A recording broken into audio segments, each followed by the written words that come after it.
Alright, team, let's do this. Leroy Jenkins! Ahoy, everybody! How are you all doing? Hope you are feeling great. I am back after a little break. Ready to play some more World of Warcraft. Play on the Evoker now. Because I had no joy as a druid, basically. I had to improvise and adapt. Change to Evoker, see if it was any good. It's been fun so far. I'm enjoying Evoker. Playing Augmentation, of course. Because that's the only acceptable spec. As we all know. Everything else is not invited. We are playing a 15 Mists. Let's see what we can do here.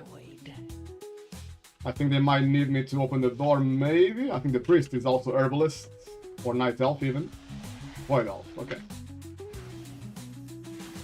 Let's see what we can do here. Oh, it pulled everything. That is insane. This is a wipe, I think.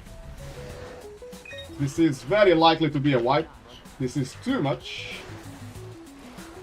I think he didn't want to pull with the shield what he pulled. I think it was a mistake. And now we are dead. If we kill all of it, I'll be very impressed, but it's almost impossible.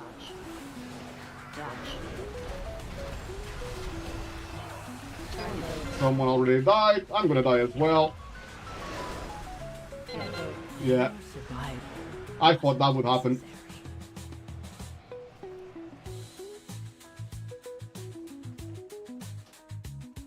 I think they're gonna keep trying, okay. It's gonna be really tight now. Ahoy, Lordeka! How's it going, buddy? Just doing a 15 now, but I don't know for how long. I don't even know how I got this invite, to be honest. Normally, I do not get invited. Trying to stay alive here as much as I can. Not easy. I have not got my best. My best cooldowns are gone on the first pull. So sadly my damage is a bit low and I might die now because the heal was non-existent. I'm in combat. Yes, I'm still in combat. I don't know why. Yeah, the heal is very low. Normally, you can easily get more than 1,000,000 heal per second. We have 800 heal per second. Oh, I think the healer is dead, actually. That explains things.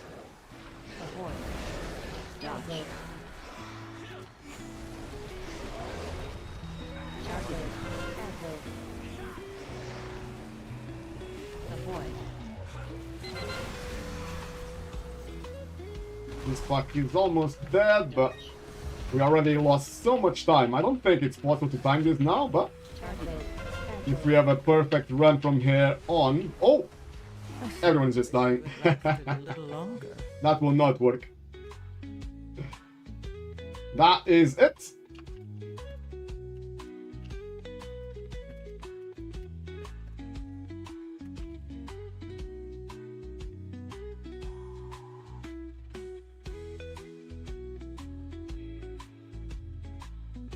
Nice try, nice try.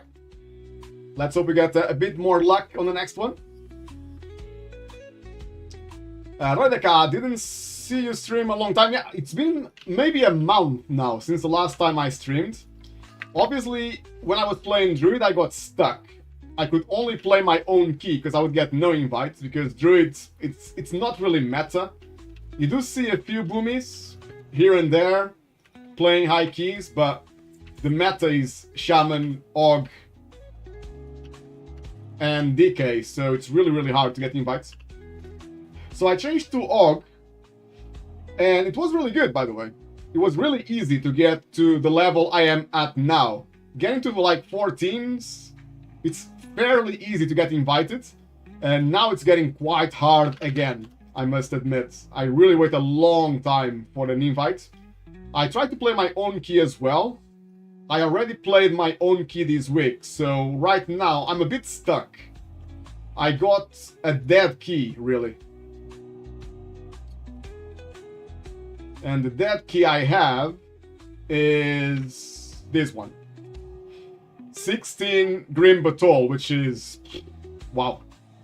If it was Mists, that would be great, but it's Grim Batol, so I don't think I will be able to time it. I might have to deplete it.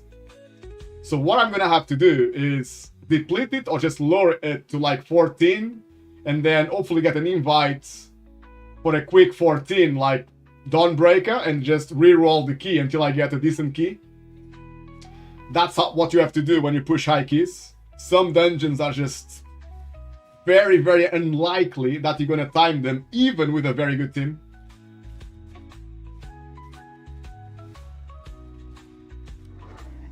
You wanna play some 10s or 11s? I could do that on the Druid. Maybe later on.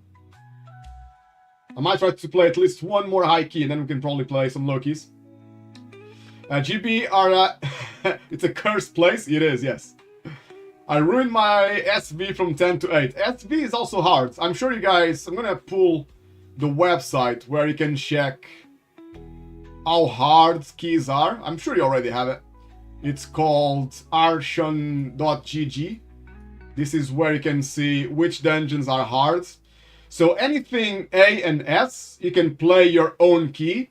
And then I would say, if you only pug, like me, if you don't play with the same team all the time, you play with random people, never play B and C. Like these 5 keys, you have like 80% chance to deplete, even with a good team. So if you want to push your own key, I would say only play these 3 dungeons.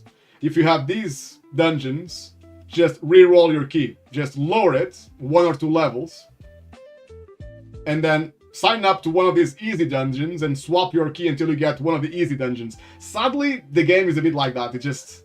you need to waste a lot of time once you get to a high level. Otherwise, you get stuck. Or the best thing is when you have a lot of friends. If you have like 5 friends and one person has a good key, everyone plays the good key and re-rolls, changes the bad keys they have in their bags. That's the best way. But it's really, really hard to have 5 friends online at the same time as you. Everyone has different lives, etc. And then people, like, after 1 month, your friends might start playing on different levels, right? Someone might be playing plus 10, someone is playing plus 8, someone is playing plus 14. So it's a bit hard to keep the same group of friends to play for a long time.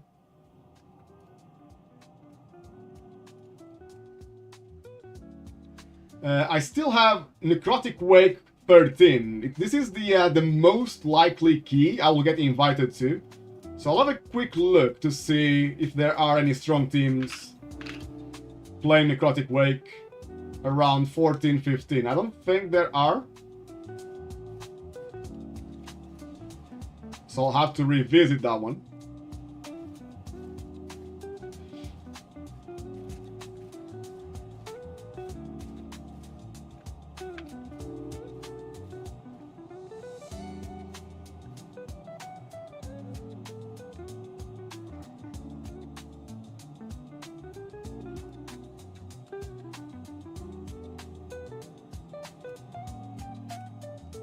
Just gonna give it another maybe 10 minutes tops.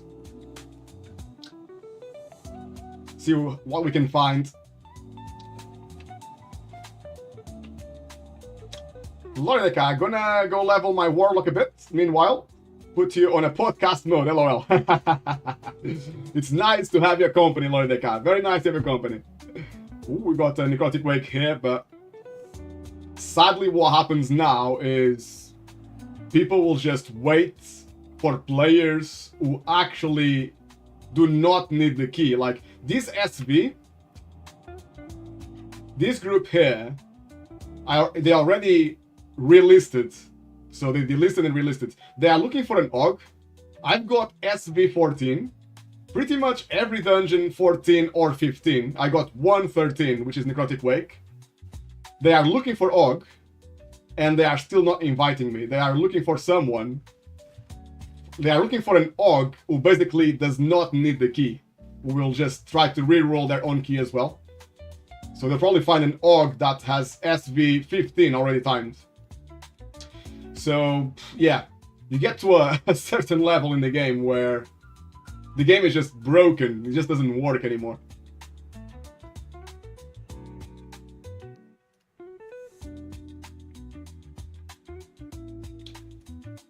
I would say that if Blizzard had a solo queue mode, that would be awesome.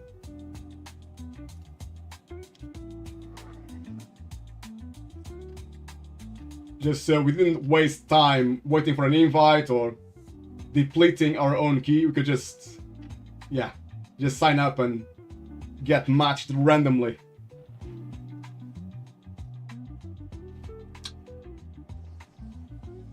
I'm gonna check for Necrotic Wake 14 as well.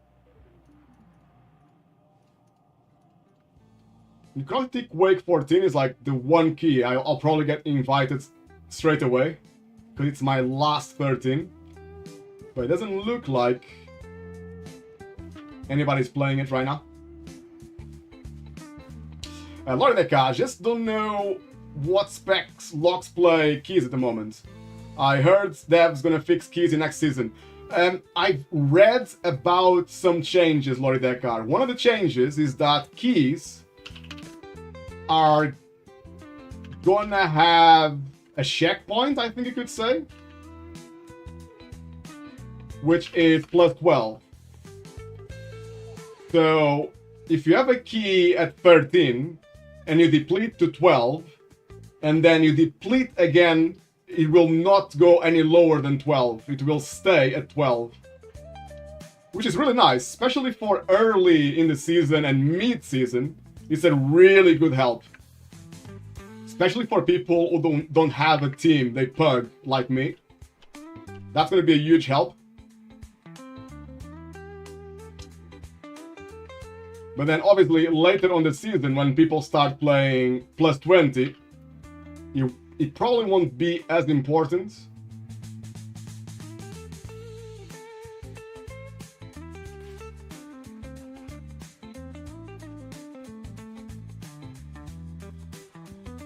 But for this, you need all keys 12. Oh, is it? I missed that part, Lorideka. I missed that part. I didn't know that. I thought it would just be any key at 12 will not go lower when you deplete. You can still go to the NPC and ask the NPC to lower the key if you want to. That's different. And one of the biggest changes... Ahoy, Vatupadinas! Happy Sunday afternoon, brother! Nice to see you. Hope you're doing well, mate. One of the biggest changes next season in Mythic Plus is Blizzard changed the cast times a lot. So all the enemies were nerfed a lot. So casts are like, I don't know, 20% or 30% longer now. So we have more time to kick. Or to stun. Lorideka, I just misread it. If you need exact key 12 plus or all keys 12 plus for checkpoint to work. Okay. But video's all good. Hope you also. Life is good, mate. Life is good. Chilling here, chilling, relaxing. Where are you lost? I know it's been like 1 month since the last time I streamed. I was just a little bit busy, and because I changed to AUG, I felt a bit weird. I was actually thinking about taking a longer break from World of Warcraft. I'm just checking if AUG is any better than Druid, because, you know, with Druid, it's not meta, so it's impossible. Every week, I would play my own key like 2-3 times. If I was unlucky, which most of the time I wasn't lucky, I would deplete my key 2 or 3 times, and then there's no incentive, you know? I had a plus 12, it's now a plus 9. There's no incentive to keep playing, you know? Getting back to 12, it's gonna take like 3 or 4 hours if you're lucky. It's gonna take longer if you deplete again. Feels like a waste of time. And then I would get no invites to 12s or 13s, so I just stopped playing Druid. I tried AUG because obviously it's the meta, right? And I read somewhere that AUG is going to stay meta on the next season as well. So AUG should be the top, in theory, Og Evoker should be the best spec in the game right now. So that's why I'm trying it, just to see if it's different from Druid. And until 15, it was much better. It was easier and faster to get invites as an Og compared to Druids. I was checking whenever I joined someone's key, straight away I would go to this menu and see what other options they had, and all the time I would be, I don't know, item level 620. Now I am item level 632, but when I was like item level 620, 618, and I had no experience, I would sign up to a 12, to a 13, and people with almost all 12s and like 630 maximum item level gear at that time, 2 or 3 weeks ago, they would not get invited. Like, I saw druids, I saw mages with more experience than my Og, more gear, and people would invite me. So up until 15, it was nice to just, you know, quickly get invites as Og. It was really good. Now, around 15s, it's not just me, I read online on Reddit, people are complaining about the same thing. Everyone at this level does not get invited. People will wait for someone. If they have a 15, they will wait for someone with all 15s and maybe some 16s. And they will just wait for people that want to change their keys. They will not play with people who actually need that key for that progression. Which just shows the game is a bit broken. It doesn't work. This formula does not work. But, I don't know, Blizzard, maybe they're enjoying the extra profits from boosting, I guess. It's a lot of profit. Mate, over 15, you need group. End of story. No matter what class you play. Except if you play 12 hours a day and join again and again and again. Yeah, I agree, mate. You are very correct. Very, very correct. You start to get to a level where you cannot make mistakes. In some dungeons, you cannot make mistakes. I think the only 2 dungeons right now that you can make some mistakes, maybe everyone can die once at least. It's probably Arakara and Dawnbreaker. These 2 dungeons, you can make some mistakes. But then all the others, even Mists, sometimes Mists, if everyone dies one time, sometimes on the last boss, you don't have enough time, because on the last boss of Mists, you normally need like 5 minutes or so. I actually have it here. No, we actually wiped on this boss. I think we pulled too much. On 14, look, Mists 14, the last boss took 4 minutes, and everyone was very well geared. I was playing with alts, people that already played like 3,300 experience playing this key with me, so they're all good, and the boss took 4 minutes. Did we die? We only had 1 death on the last boss. That's 14, so from 15 is gonna be maybe 4.5 minutes for the last boss. So you cannot make a lot of mistakes. You need to be very fast and clean. So like Vatupudinus is saying on the chat, it's actually true. From this level, because you cannot make mistakes, you need a team. So you are communicating on Discord, you play better. But I don't have a team. And I'm just trying to see if I can go any higher. But I might be stuck. At the moment I'm stuck. It's very hard to get invites.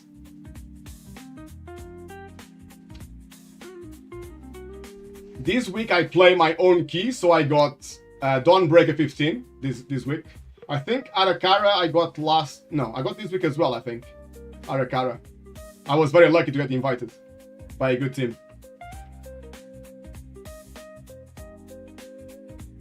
Over 15, there are only reroll groups. Correct, Vatupudinus. Yeah, you see that all the time. People write reroll only, or like this one, Dawnbreaker 14, but then the description is 15. So they are making a party to play 15, not 14.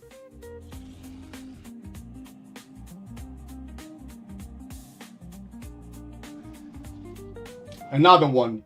Dawnbreaker 14, description, 15 after. So obviously they will not invite someone who has the highest Dawnbreaker key is 13, they need 14, this guy will not invite them, because he's already saying he's making a group for 15 after, so... And guys, by the way, people spend so long to form groups. I actually took a screenshot, I'm gonna show you. Let me see if I can show you a screenshot. Give me just 2 seconds.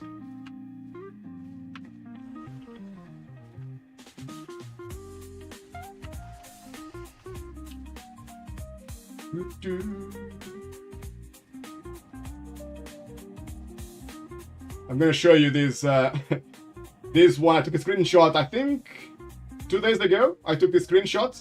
Look at this. I had pretty much all 14s, only one 13. I signed up to this group. They had 4 players ready. They are waiting for 30 minutes. And my sign up was about to expire. I had 1 minute left. It expired. And they just relisted the key after that. So they delisted and they listed again the key for another, I don't know, another 10-15 minutes. They were just waiting. It's crazy, man. They're not playing the game. They are playing what people make jokes.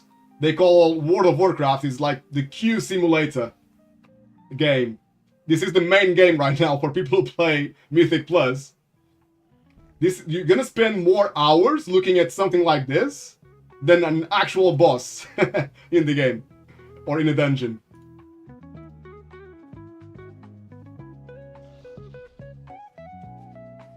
Lorideka, well, truth to tell, never saw you ask in guild. Hey, you guys wanna go keys? I don't think in guild there are any people playing 15s, Lorideka. But obviously, if I see someone, if I list a key, right? If I list a key and I see someone from the guild or my friends, I normally invite them first. So you can see, normally if you have friends or guilds signing up with a key or listing a key, they will be on the top. When you are searching for keys, they will be on the top.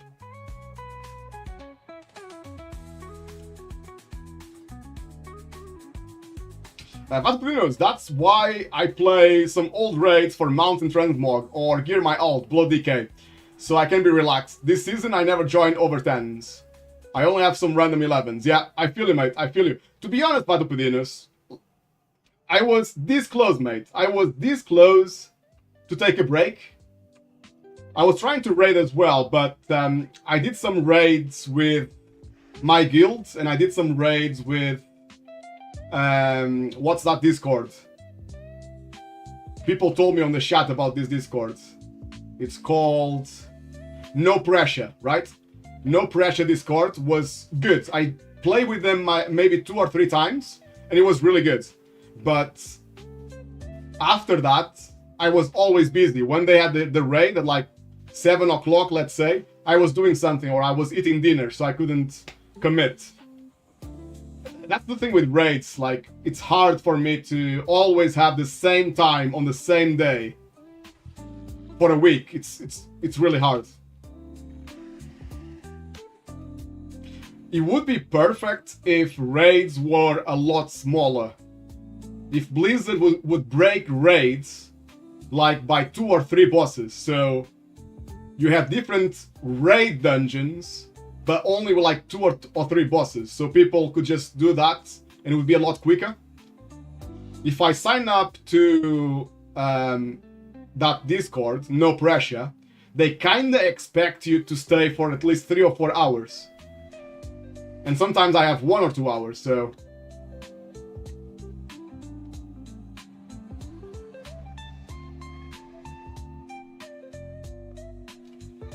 You have no anxiety, just relaxing. That's good, Vatopedinos. That's the best way to play the game, man, and to enjoy life. Not only the game, you know. Just do things that are relaxing. Like I said, I might take a break. I'm trying Evoker now. I'm almost finished. I feel like I'll play Evoker maybe 1 or 2 weeks, and then that's it. I'll just stop because it just takes hours to find a group. Then I try to make a good team for my own key. Sometimes I have people that already timed the key that I have, and they still, I don't know if they are trolling or they're not paying attention or they don't care. They do some crazy mistakes. And like you saw, like when I started the stream today, that Paladin tank, I think he already had that key timed. I think he was re-rolling. And his first pull was a deplete. How crazy is that?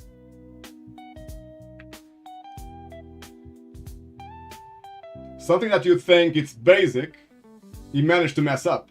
So basically what that Paladin did, not sure if you were watching already, but we were playing Mists 15, and on the first pull here, so we opened the door, right? We came through the door, and the Protection Paladin used his shield that bounces and silences enemies. He picked this enemy here to bounce his shield. Actually, he should just come in, maybe drop the Sanctified Area, whatever that's called, the yellow ground spell. When you get to here, you put that on the floor, you mount up again, and then you use the shield on this group. Never on this enemy, because what happened, the shield bounced to this side. So he aggro all of this, and then he went to this pack. So all of this together, it's a wipe. It's very hard. Maybe with a very, very good team, professional MDI players, maybe you can play this pack easily. But with a pug, it's too much stuns, too much defensives, too much healing. Our healer was not great as well. So we depleted in like 2 minutes. Fast key.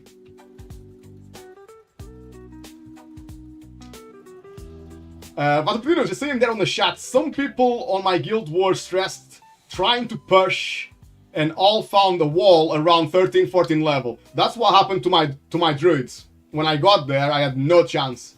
The Evoker, like I said, was better now, but now it's later on the season as well. So maybe if I was playing druid now, I'll probably stop around this same level as well. I don't know.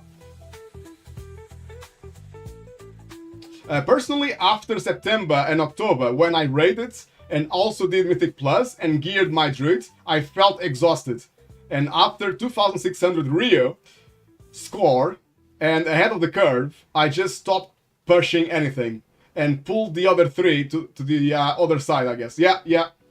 That's the right thing to do, mate. That's the right thing to do. Like, to time this key now, Grim Battle 16, I need like a pre-made team, so I could play just for fun. I could just invite the best people I have here and deplete it, and then try to re-roll this key, hopefully join, like, I could try Dawnbreaker 15, because I already have it, so I could get invited, and then change this key to something easier. That's the only way to push. But that will take a lot of time as well. Like, I'll need to join somebody else's key, so that's like maybe 1 hour of playing.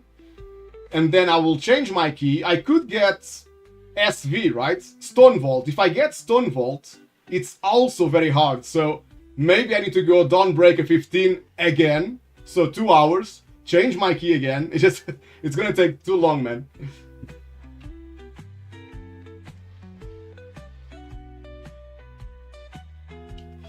For GB16, very hard. 18 is the top of this key from professionals, yeah. Even these might deplete 16 GB, yeah. One mistake and you are cooked. I agree 100%, Batfidinus. 100%. So like I said, I could give it a try. Maybe spend 20 minutes, deplete it, and then try to re-roll it. Or just lower it now. It's probably the wise thing to do, is just to go to the NPC, lower the key to 15, and just try to swap it. But even to get an invite to 15s, it's taking me ages to get an invite. But I could try to go to like a Arakara. If I get invited to Arakara 15, I will just lower my key and replace it for something else.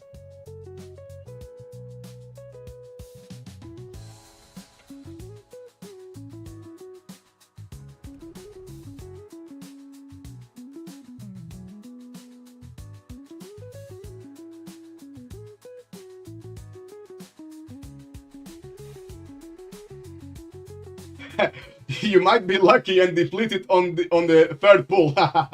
Yeah, normally that's where you are thinking about the pool where people use Bloodlust normally. Normally people will normally deplete there. So GB, normally you go here. Some people use Bloodlust on full 1, it depends on the team. But most people will Bloodlust this plus this, these two together normally. And deplete the key here. Lord Deka, you get invite? No. I did not get invite. I might get invite to Necrotic Wake 14. It's my best chance. And there's one here with someone a little bit experienced, at least on the healer. Let's see if they are as good on DPS. Let's see if we get invited. This is the only key, Necrotic Wake, that I do not have on 14. Everything else is 14, 15.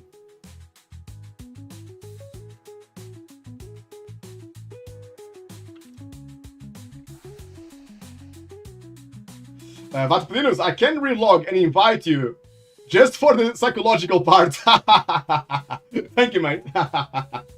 Just to make me feel better. You make me laugh, bro. Lord Dekar, wonder, should I gear up my AUG or no point already? How much time we have left? 2 weeks? So Blizzard said late winter will be the start of Season 2. So winter ends in March, right? So we must have 1 more month. Between 2 weeks and 1 month. Start of March, Vatopedinos? Maybe, yes, could be as well. And I would say gearing up the AUG is a good investment of your time, Lori Dekar, because people are saying it will be the meta next season as well. They are predicting that AUG Evoker will stay the best DPS class for Mythic Plus. So it should be a good investment of your time to gear up the Evoker. Loredeka, for us, winter ended in December. Can you imagine? We have +6 here. +6 in February. It's the same in the UK. What's the temperature now, right now?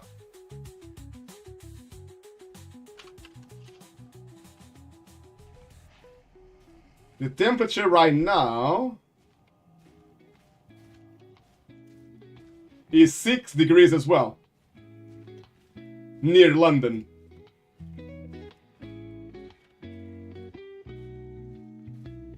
Vatupinos, at the moment I gear up my Blood Decay just in case to have an ult. Blood Decays were the best tank for raids. Not so much Mythic Plus, because Mythic Plus you need a lot of kicks, a lot of interrupts, so the Prot Paladin was the best, but they were the best for raids, Blood Decay.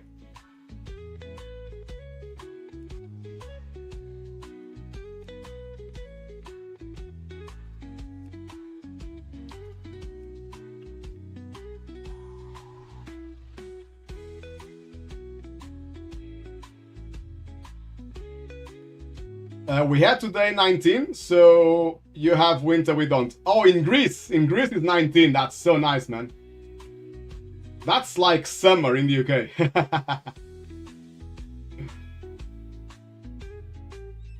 Lordeka, I just can't decide. I have Anta, who would be my main, I suppose. Also have Warrior and or maybe Evo. But I will have an alternative as Frost, Unholy, though, for Mythic Plus. Yeah, they are one of the best DPS as well in Mythic Plus.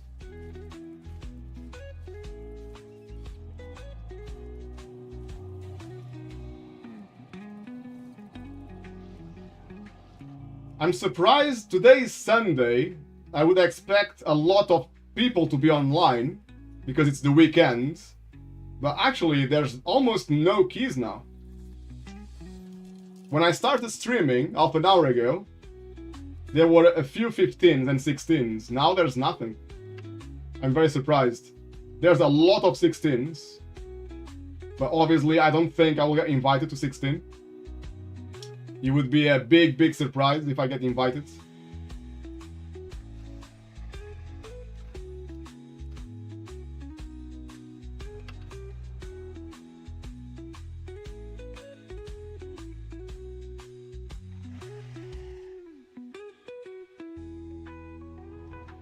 Lordeka, don't know about Warlock and Priest. I do like Warlocks a lot. They are very tanky. They can take a lot of damage, Warlocks. I like that. I try DK every patch since Lich King, I think. And I don't understand this class still. Gonna have a shower and come back. Will you stay, Kez? To watch tonight? I think I will stream Vatopedinus for 2 or 3 hours today. Unless I get really bored.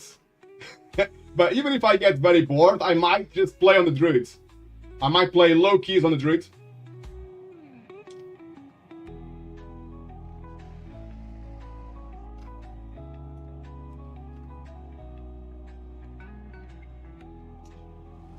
Loridekar, Kaz, I mean, will they be taken to keys or not? Oh, Loridekar. Mate, all I can say to you, it's very basic. Just check the Archon GG website. This is basically what people invite, yeah? If you use this website, it will tell you which classes people invite. The top 3 classes, it's the only classes you should spend your time, basically. Don't even look at A. A doesn't matter. People only invite what's on the top of this ranking. So at the moment, Og Evoker, Frost DK, and Enhancement Shaman. Only look at these ones. You might see all classes on high level, but it's because they are playing with friends. Oh, someone invited me to Mists? Happy days. If you have friends, yeah, you can play whatever you like. If you try to get invited, they only invite the top classes. They don't invite anybody else.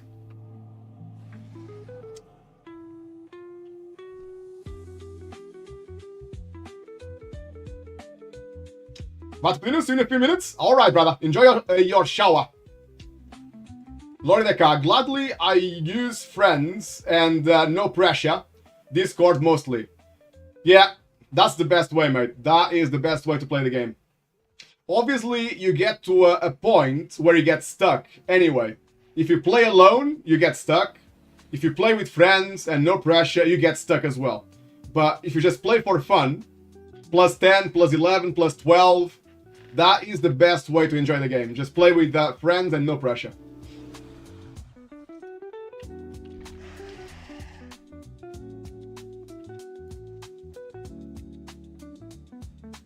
This is a good example, guys.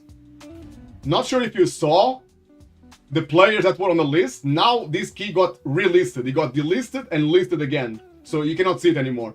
But I quickly checked which players this guy could have invited. And there was a Paladin, item level 640.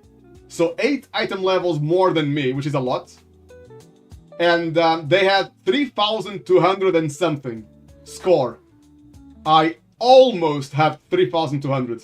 So it just shows you that people only invite the meta. He invited Enhancement or Elemental Shaman, actually. And Evoker because it's the meta. Not because I was the best player on the list.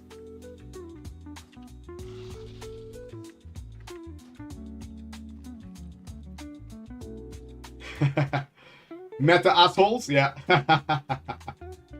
I think people are just scared, Loridekar. More than anything, they are scared. They are tired of depleting and wasting time. Every time you deplete a key, you lost at least 40 minutes, minimum. Even if you just play the key for 15 minutes, you probably spend 20-25 minutes getting the team together, getting the team started. So people are just scared, they are tired of wasting time, and they are maybe anxious. Like when you play your own key at this level, most players, especially if it's the first time you get to this level, You might feel very anxious and insecure, so you always want the best players, what's the meta. And I can promise you that I don't think, even though I'm very happy that this nice guy invited me to his key, Nightwalk Druid, I'm pretty sure this guy did not check logs or my previous experience. You know, like on my profile, if you search my evoker on Radar.io, my profile looks like this, right?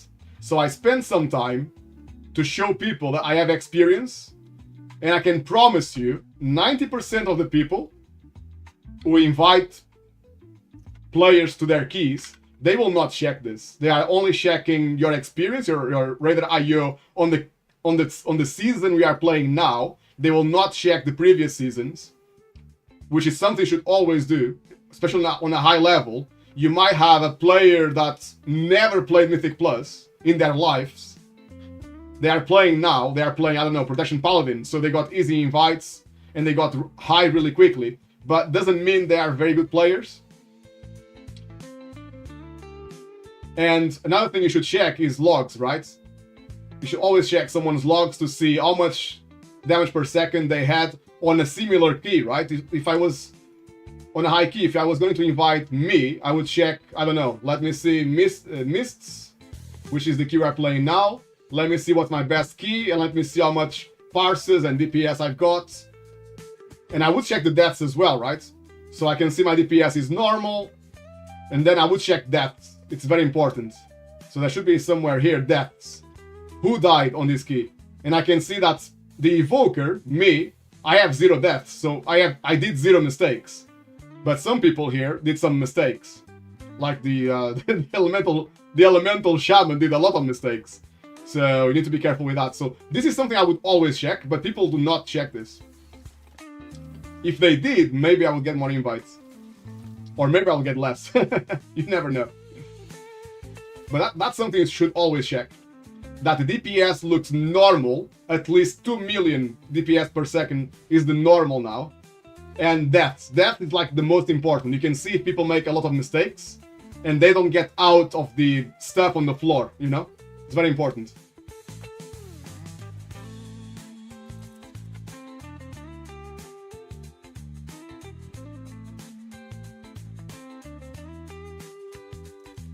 Yeah, this team is just discussing on the party chat right now.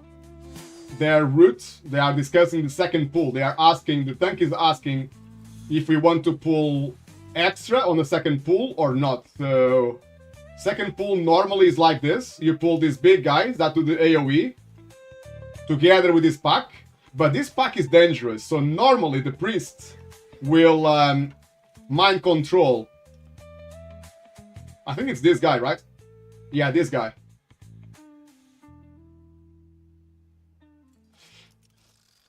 I think.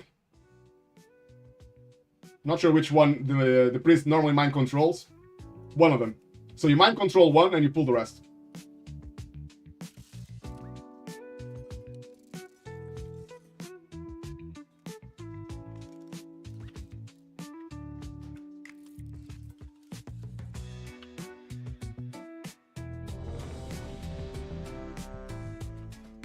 Just making sure I got all the buffs.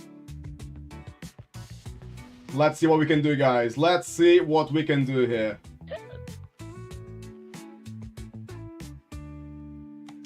I have other problems, for example, DK in meta. But if you see me on DK in your group, you freaking ban me for life, lol. If they would, I can't forget about invites ever, lol. 2, 1.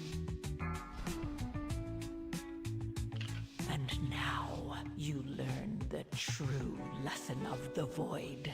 Just asking the tank to be given leads. It's got lead now, happy days. Let's see if this tank doesn't make the same mistake. You should always wait. These guys should be there.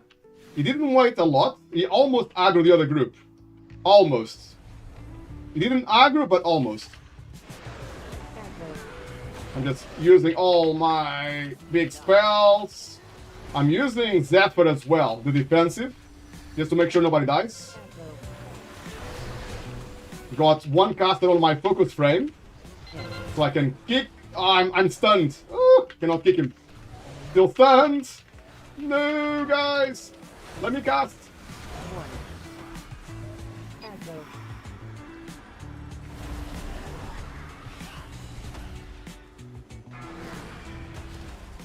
Just using some crowd control as much as I can.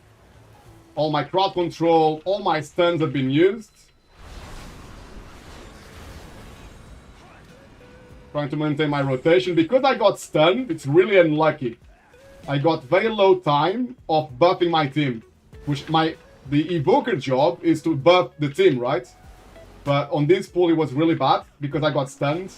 It's random. They choose someone random, so it's just unlucky, you know?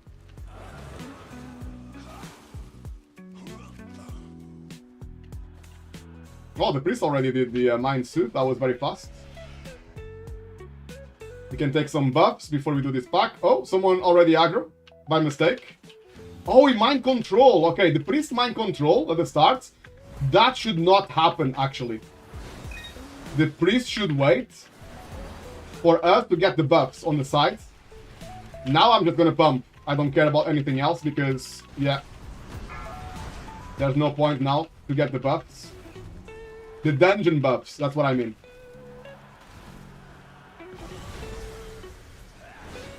I might get it now. Okay.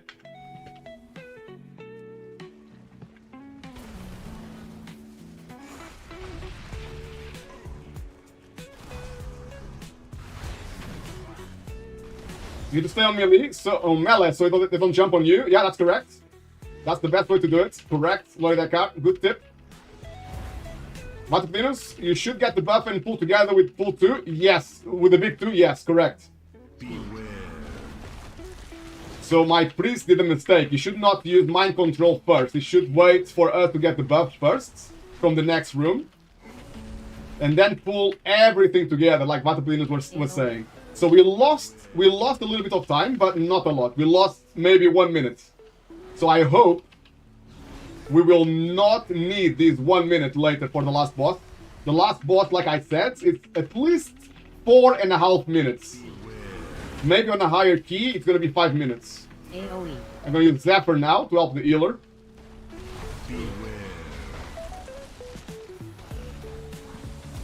The tank is coming back, maybe because the tank needs the buff. He doesn't have the buff, maybe. That's why it's coming back. But actually, we could go near the boss now. Beware.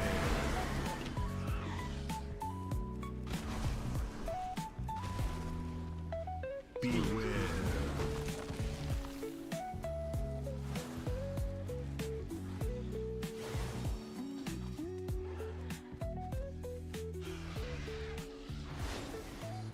Right, let's see what happens on this boss.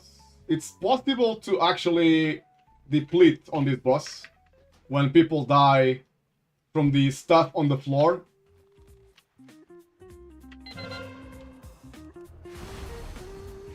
Yeah. Normally, as the evoker, I use my kick last. I'm normally the last one to use kick because my kick takes so long. My kick has 20 seconds cooldown or so. So I like to use it last. I used it now because I thought nobody was watching. Beware. We have Tremor Totem from the Shaman. Yes, we have Tremor Totem from the Shaman, so we get no fear. Beware. Dancing again. I'm gonna use Paradox on this one. With Paradox, everyone can move and cast.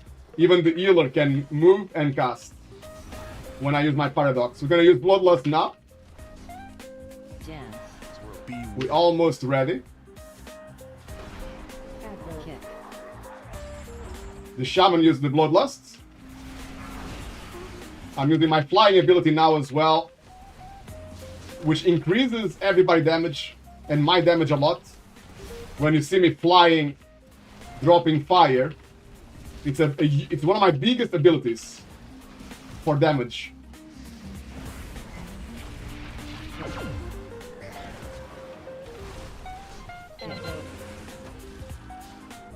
Man, people are kicking the boss really late, so I'm getting worried that nobody's kicking. I was almost using my kick, almost. But I want to use my kick when people have no kick left to play. I want to be the last one. For safety. Sometimes nobody has kick because everyone uses it at the same time. So I'm trying to be safe. I'm gonna use my Zephyr on the... Now, Embrace Darkness, it's a huge AoE ability on your team. So I'm using it now to help the healer. I'm gonna kick now, because only me and the Paladin had kick, and I could see the Paladin was moving away. I'm gonna use some defensive cooldowns on me. We are taking a lot of damage from the AoE. Next pump is coming, now. Here comes the next pump. I got my big abilities ready to fly and drop some fire. Big damage. Trying to keep even might up. Just managed to do that. It was close, but I managed to do it. Now I should be okay. I can pull extra adds. Not sure if people want extra adds. I will add. It's quite easy to play extra adds after this boss. As an evoker, it's very easy to pull. Oh, I used my kick. Like 3 people used the kick because it took so long, man. Now only the shaman has kick. If the shaman is not paying attention, someone will die from the cast. I hope people are checking. Yeah, people were checking. We are okay. Boss almost dead. 5%. We should kill the boss now. 3%. Do we have Tremor Totem? Yes. Well played, shaman. Boss on 1%. Damage reduced by 80% at the moment. I'm using defensive because we take a lot of damage. Boss on 1%. I'm too far away, man. I cannot get close to him.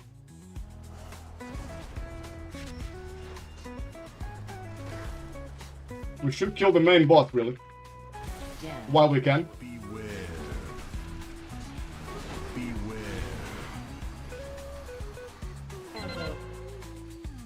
He's got damage reduced by 80%. Ah! Cannot get near him. It's so annoying, man.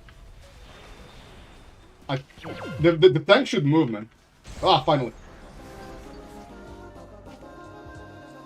Trying to rest. Just asking if they want extra adds now. I can pull.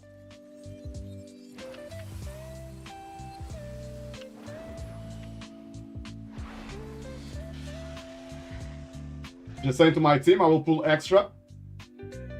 Oh, actually, I need 10 seconds.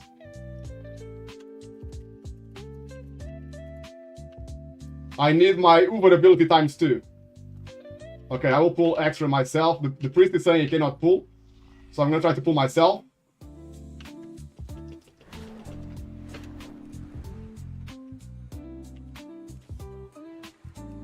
No, couldn't pull.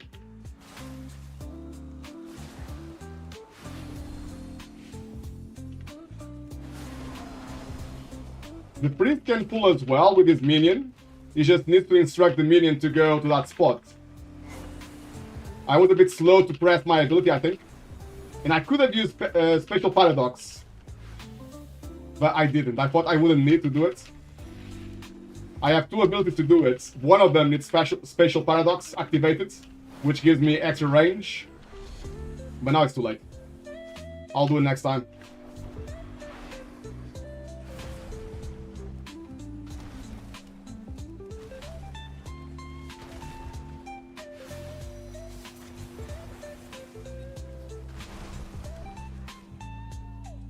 I didn't even see where the boss went, and I don't think anyone checked where the boss went.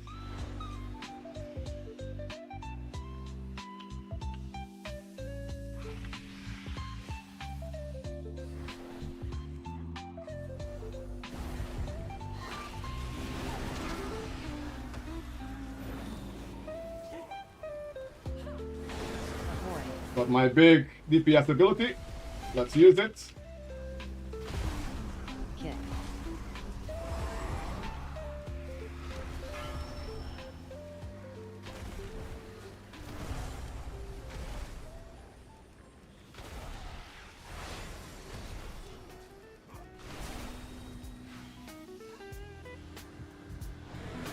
Avoid.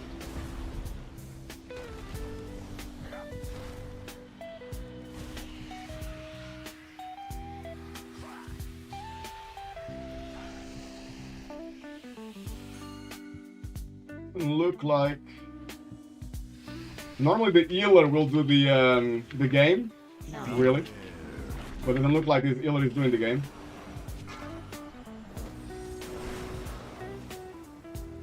Avoid.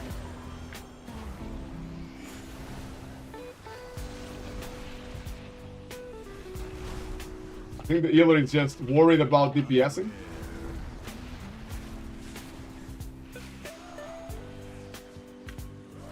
No. Not sure. I got my big DPS cooldown ready, but everything's almost dead, so I think I'm gonna be wasting it if I use it now. I'll save it for the next pack.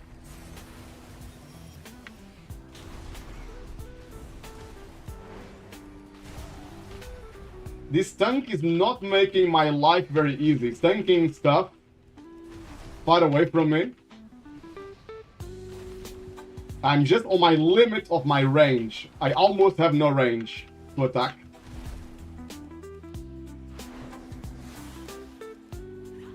Avoid. I'm trying to save my cooldowns. My buffs are down. Trying to save it for the next pack. There's no point now, I don't think. Okay, looks like someone got the solution. Nice. I got big cooldowns now. Sadly, it's not a big pack. It's almost a waste, but I'm just gonna do it. I'll have it back for the next one. Beware.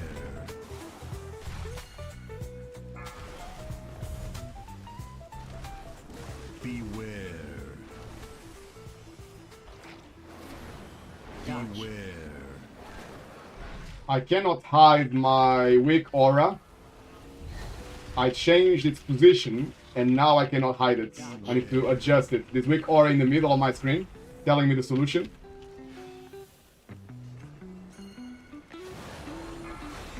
I think they are looking at the wrong solution, maybe? Not sure. Beware. Beware. They are pinging a different door. Oh, the tank got the tongue. A bit risky. I want to save my cooldowns now. I got cooldowns ready, but 3% left on this little guy. There's no point. That's the right one. Well played. Right, let's see if I can do a nice pump here.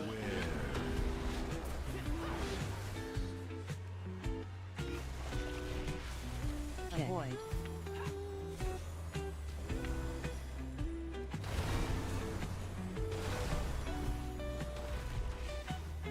Kick. No. Beware.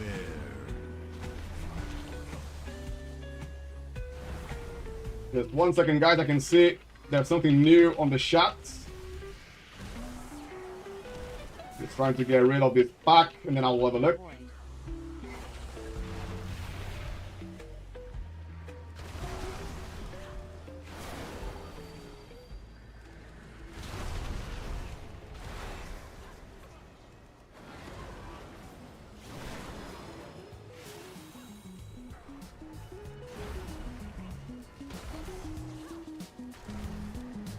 Our damage feels a little bit low, judging by how long the packs take to die. They normally die a bit quicker than this. I hope it's gonna be okay to time the key.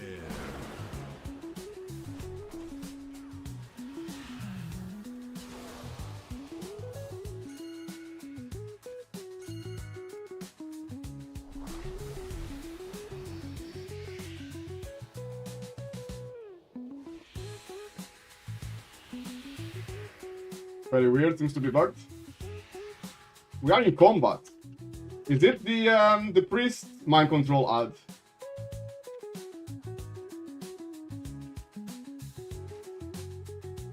I think maybe the mind control ad is lost. It disappeared, it says. The priest is saying the ad disappeared. Maybe it's reset? Oh. Man, we already did not have a lot of time. Now might be GG.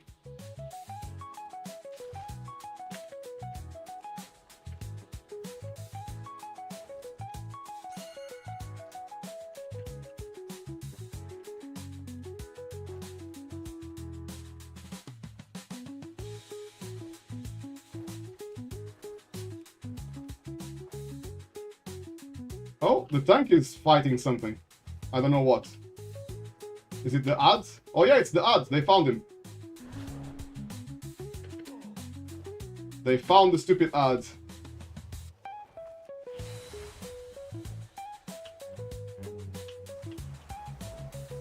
By the way, Og, go for full crit mastery or ace mastery? Ace mastery. You need to stay in melee so they won't jump on you. Yeah, that's fine. Just a second. I'll read the rest in a bit.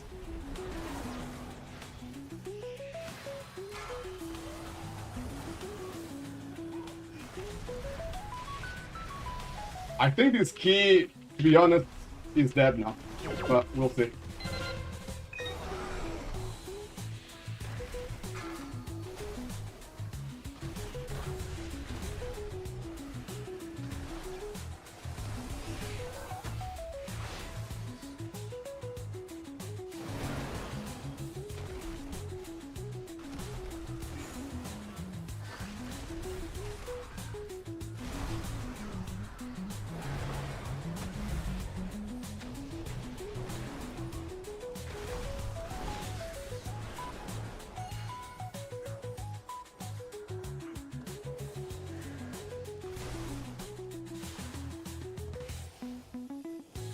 Yes, may after the dungeon give me link to your AUG build, of course. It's very easy to pull extra ads on this boss as well. I will not do it because maybe they are not used to it. Beware.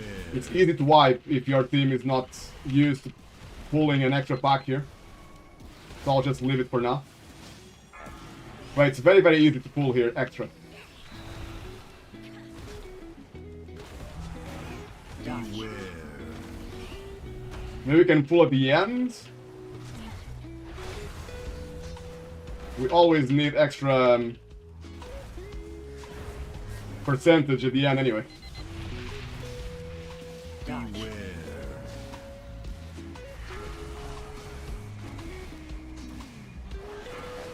It's here. It's this one.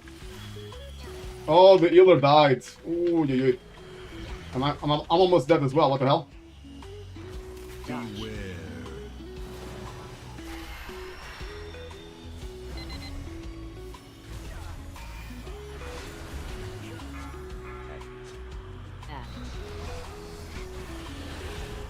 Beware.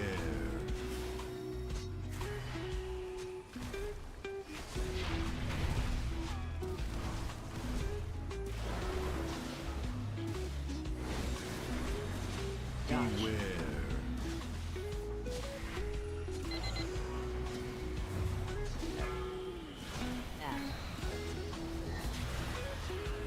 I'm gonna save. I got a big DPS cooldown. My Breath of Eons is ready. I'm gonna save it for the ads. We are almost on the ad timing. We only need like 4% from the boss. Oh, they are here now. Yeah, that's that one. Correct. Always place yourself between the ads and the boss is the best placement. So the ad will get damage from the arrows, the blue arrows, will also damage the adds. So always place yourself Dodge. between the adds and the arrow for extra damage. So that phase goes quicker.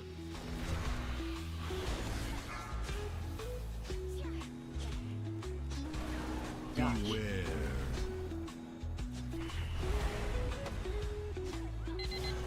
I got my spatial paradox ready. I think I'm gonna use it on the next odds, on the next puzzle, to let my healer move, so nobody dies. Hopefully, I know priests.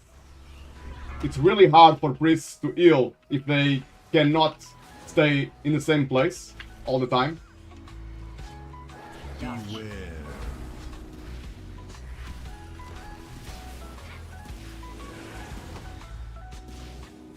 Fixator. Add. I got the stupid ad on me. Dodge. Beware. It's that one again. It's that one there. Man, these stupid ads doesn't leave me. I'm using Zephyr, using all my stuff. Dodge. Beware. I can use my big DPS now, cooldown, using it now. But, okay, that's... I didn't use Special Paradox, but I think we're okay. Dodge. Beware.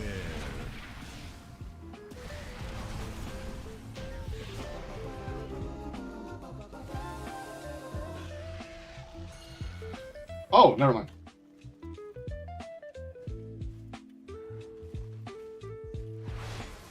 You can only pull the ads when the boss is still alive, lol. The ads disappear after the boss dies.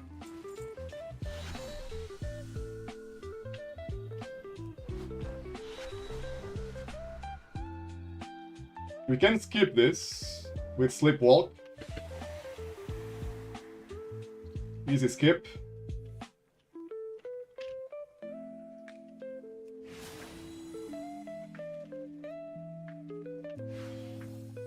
I need to refresh Sleepwalk, I think. 3 seconds left. Beware.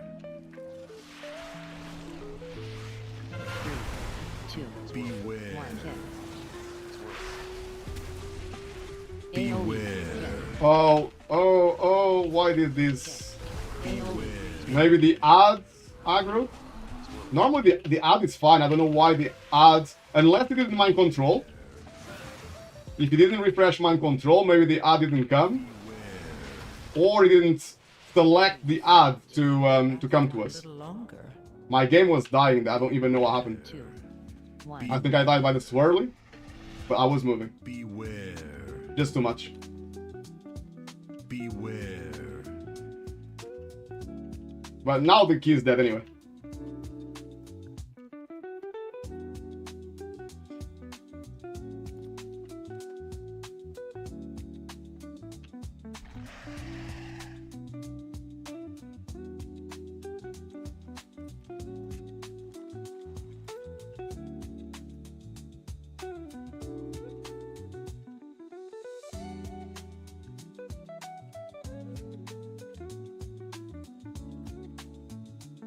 I didn't see the ad, so I think maybe left the ad was left here, the priest mind control ad.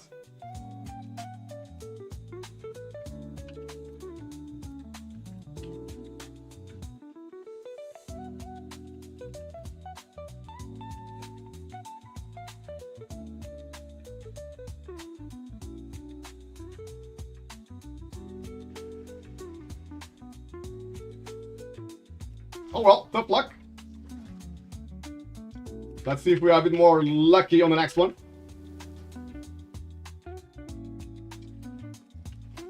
I did a mistake as well, to be honest. It doesn't matter now, but normally it's really easy for me to pull extra odds after the first boss.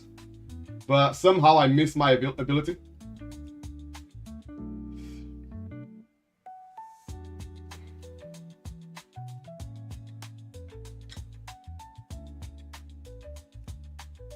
These guys are very experienced. I could try just to re-roll my key, but I don't think they will invite me. They are making a group for 17.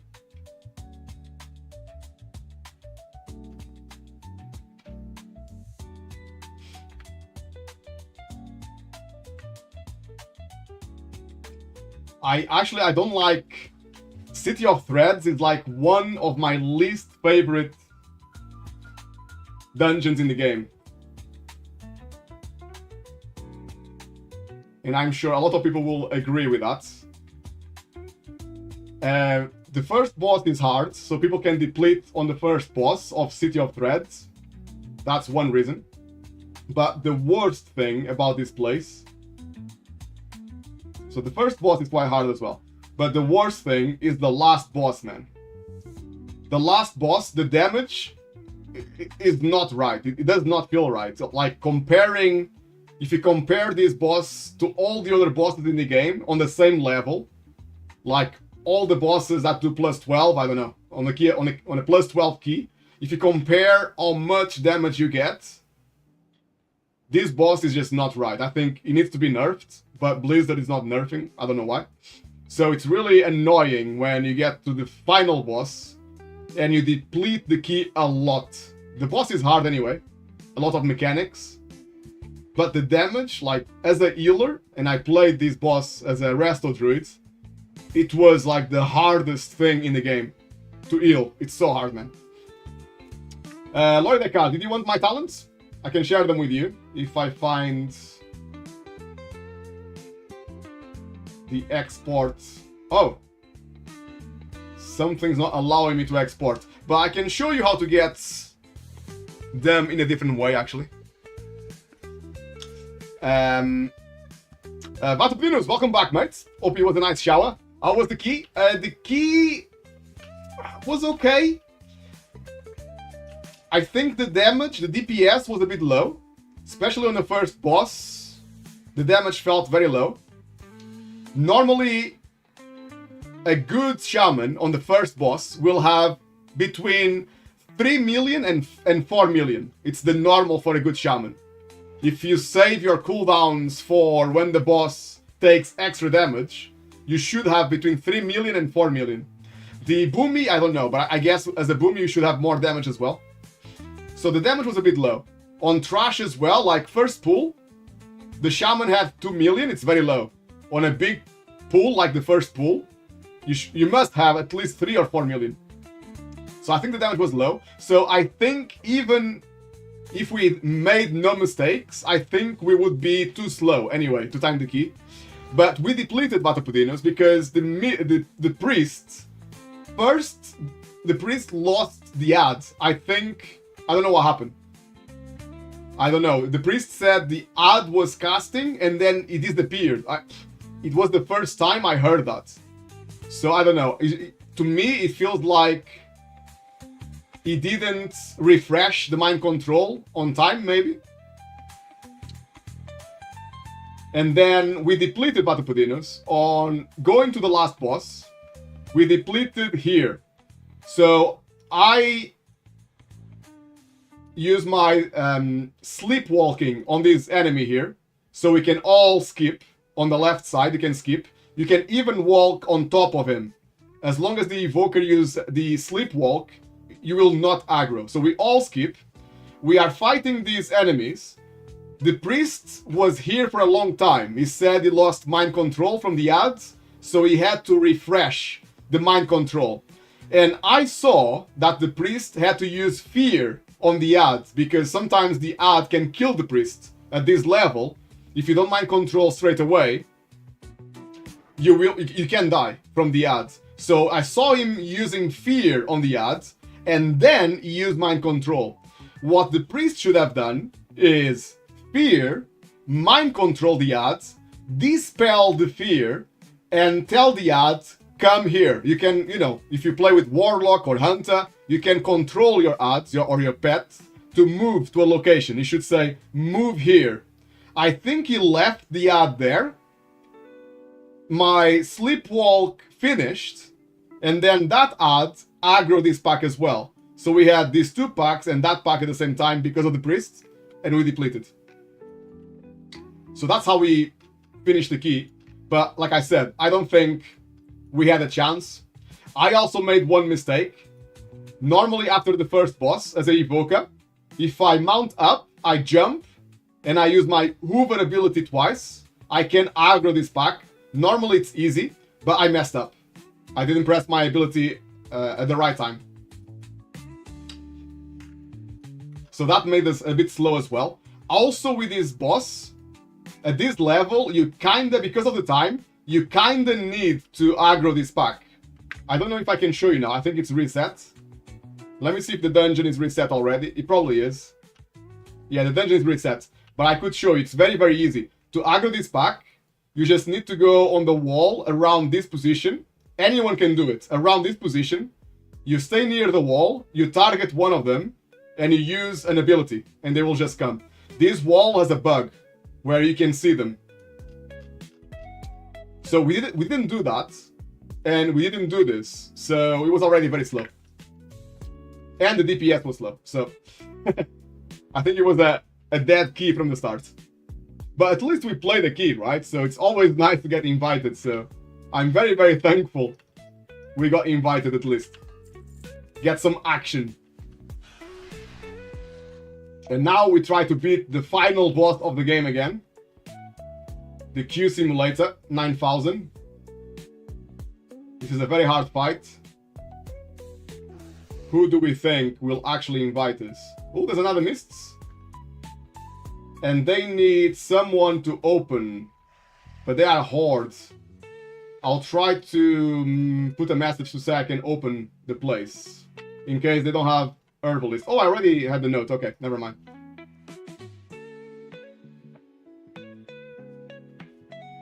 Dawn would be very, very nice, but Dawn 16, but I don't think I'll get invited. Miss 16, probably not.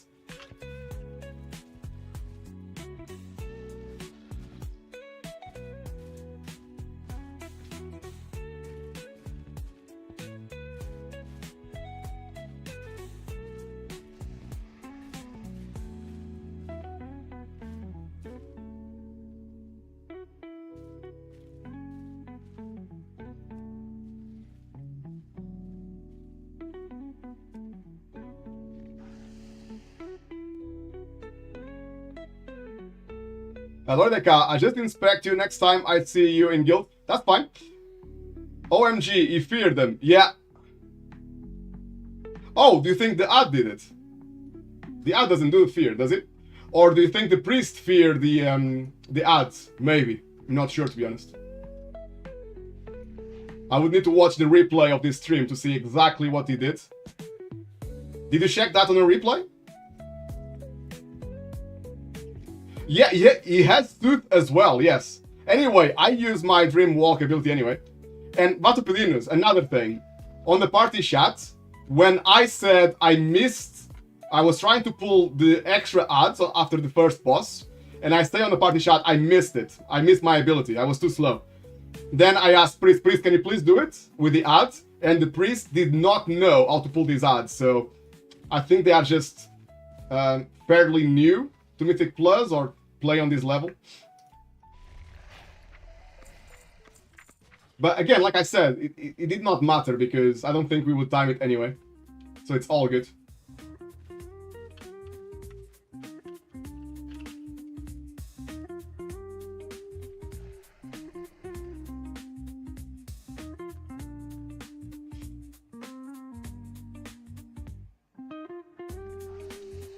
Doing Elder Store, meanwhile, for Rocket Mount. Oh, good luck, Loridekar. Loridekar, I'm going to show you, mates, how to steal. If you want to steal the best talents, I can show you, yeah? This is the easiest way. Not sure if you already know. Maybe you already know. But if you go on Mythic Plus, on Raider.io, you select... Normally, you should... If you want to be very, very detailed, you should always pick... Each dungeon might have slightly different talents, so you should check all the dungeons, but even if you just get one of the best, it's okay. So if I go here on... Let me go to the top evoker, right? Shoe Dragon. If I select him, I go... Normally on Raider.io, you can copy as well. You can copy here. Build is copied. Then you can import. Sometimes that doesn't work. So what you can do, you can open the logs, and you can copy from the logs as well. You can pick the key that you want, because sometimes different dungeons, they change one or two talents. So if you want the best for Arakara, you can just open this one. Oh, there's no logs, okay. I think you can only check this one here, 18. Still good, 18. Oh, there's no logs as well? No. Okay, I got some logs now. And if you select the evoker again,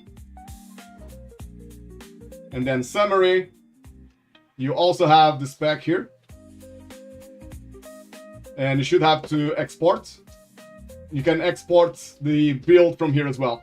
This is normally good for raids as well.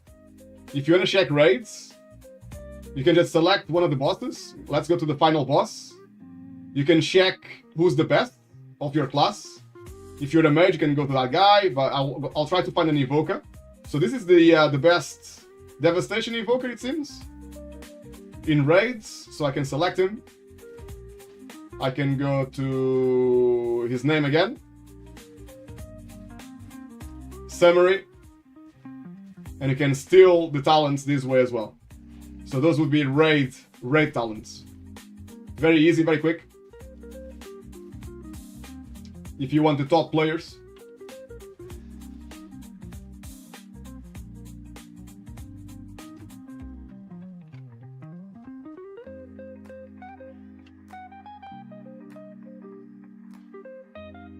Lord of the Car, I use Icy Veins.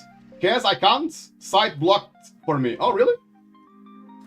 Let me just make sure whatever I copied is working. So if not sure if you can see, no, you cannot see. There's, on the bottom left here, you cannot really see it, but on the bottom left, there's something that says import. If I do import, if I paste Ctrl V, I should be able to rate talents for devastation. I should be able to steal the talents. Oh! Oh, it's for a different spec, so I need to change my spec. I didn't even know that, so I need to go devastation first.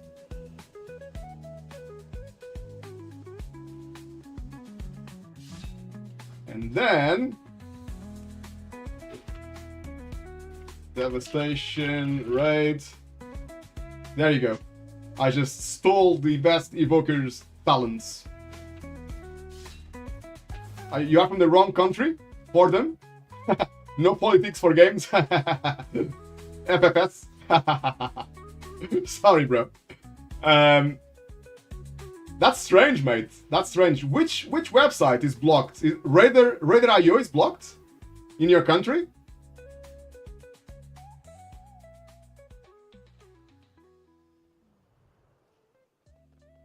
Really? Wow.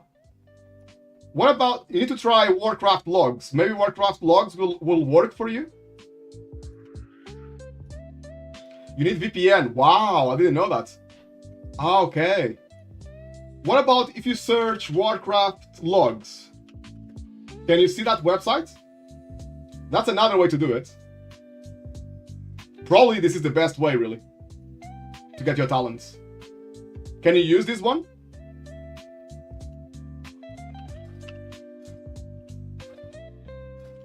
Let me change my talents back to Og.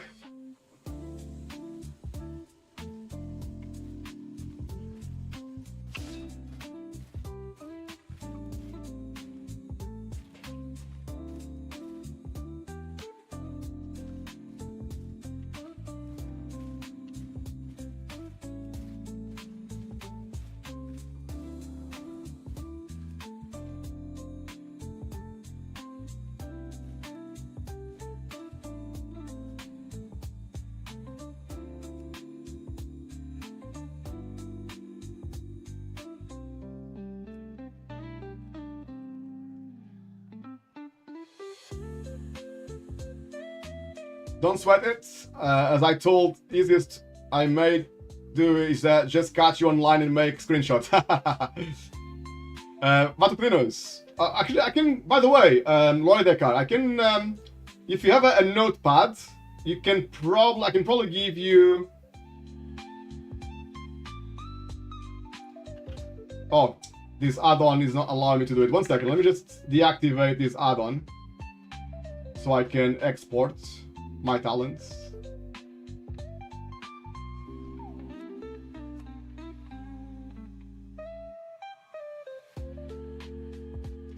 Just 1 second, guys. I'm gonna take the talents now.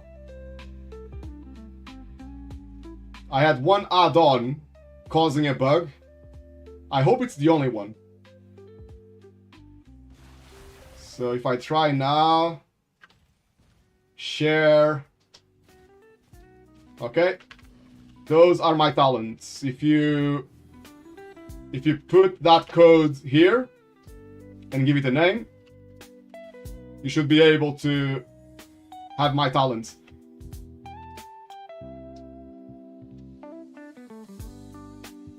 I can tell you as well, if you want to, if someone asks you for this talent, sometimes, maybe in the future, they can ask you for this.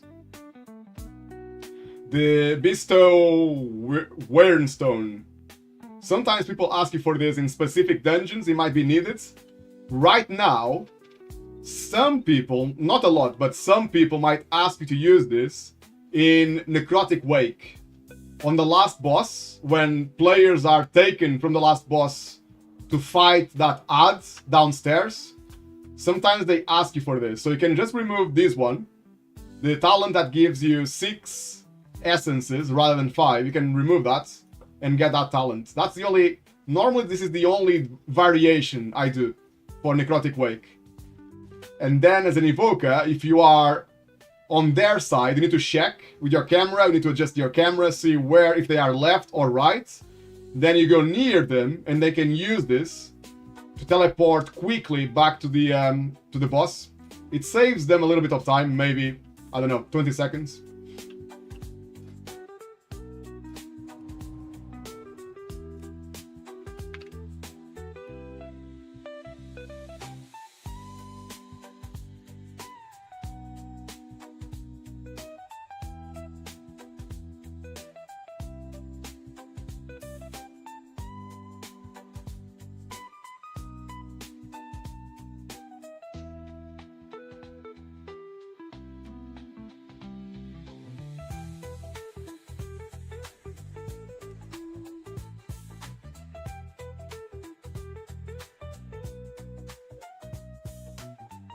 Vatpudinus, as Og, what is the rotation?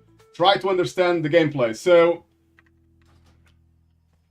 as you are walking Vatpudinus to the next pack, always make sure that the pre-science is always up on 2 DPS players. So, pre-science first. Then you can cast, if you are still walking, you can cast Hoover, this ability here, to cast while moving. Make sure to not press W if you are going to dash to enemies. Press. So if you press this ability without W, you stay on the same spot. And then you cast Even Might. You should have Living Flame if you have proc. Normally you always proc. Then you cast Fire Breath. Then you cast Up Evil. And then you cast, if you have it ready, you cast Breath of Eons. Then you just burn... what's it called? Then you burn Eruption. That's okay, Lord Descartes, that's okay. So basically, I can show you here maybe. Cannot see it very well because my camera is in front of it. But anyway, first you cast this spell here, Prescience, on 2 DPS. So you are buffing 2 DPS. Normally you give them extra crit or something like that. So 2 of them.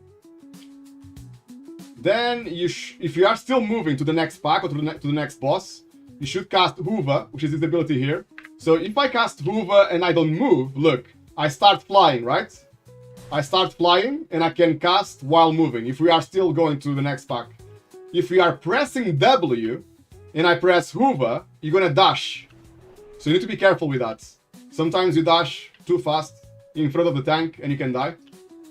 And then whilst moving, I cast Even Might, which is this one here, to buff your team. When Even Might is up, then you should cast Living Flame if you have a proc. Normally you always have a proc. I have a weak aura. When you enter combat, look, around this area here, if I enter combat, on this area, I will have something flashing. This is the proc that tells me my next Living Flame is instant. Look, if I press it, I don't cast it, it's instant. And I still got the proc. So I use that. If I have the proc, then I use these two. 5 Breath, which gives you 2 seconds as well on your Even Might buff. And Up Evil, which gives you 2 seconds as well on the Even Might. And then you should always press Eruption as much as you can to keep Even Might up. And always press Fire Breath and Up Evil as soon as they are ready, just press them. You're gonna get 2 seconds, which is very important to keep your Even Might up. And then you should always use weak auras as well. I can share with you the most important weak auras to keep track of your buffs. You got this one here, which is really good. It tells you which DPS players are buffed. It tells you how many seconds you got left on the Even Might. Even Might is the most important of anything else. This is the main thing. You just keep Even Might up as long as you can. Normally, on average, you get 70% of the time it's up. So I'm going to share this with you.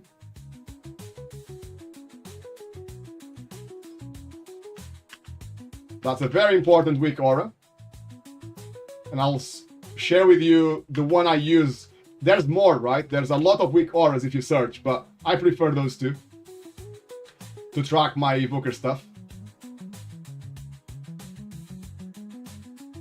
Let me just see how much I had uptime. I had 67% only because we were a bit slow. The slower your team is, the harder it is to keep buffs up. If you wipe a lot, it's very hard as well to keep your buffs up. But these mists, I don't think we finished, no. Let me look for one that we finished. We finished this Dawnbreaker. As you can see, this Dawnbreaker, I have 75% uptime on me and 71% on my team. So that's the average. If it's a very, very good team, you might have 75-80% uptime on Even Might. Even Might is the most important thing when you play Evoker. Everything else, it's kind of secondary.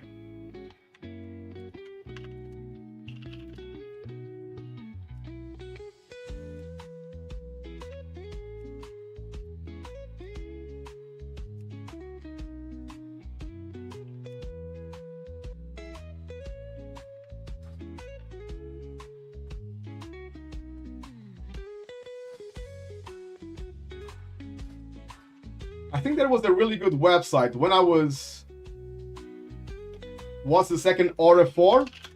The Burnout proc. That's a talent. So Burnout, it's a you almost get it all the time, but not always.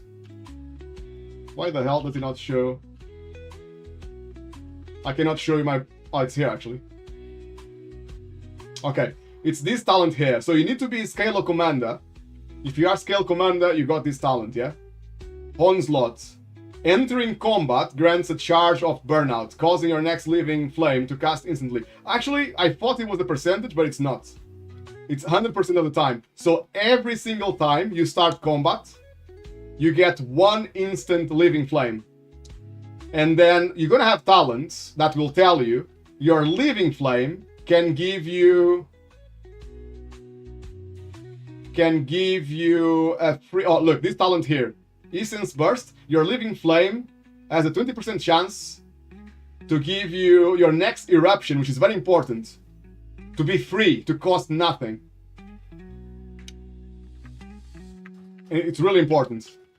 because your eruption will give you, every time you cast eruption, you get 1 extra second on your even might. So it's very, very important.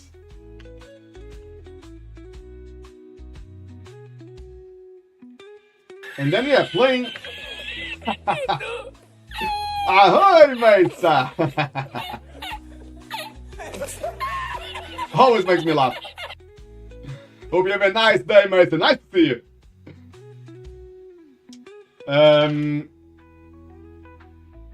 But yeah, this is the most important weak aura. And this bar here, this bar is the most important for you as an evoker. If you can keep this bar up all the time,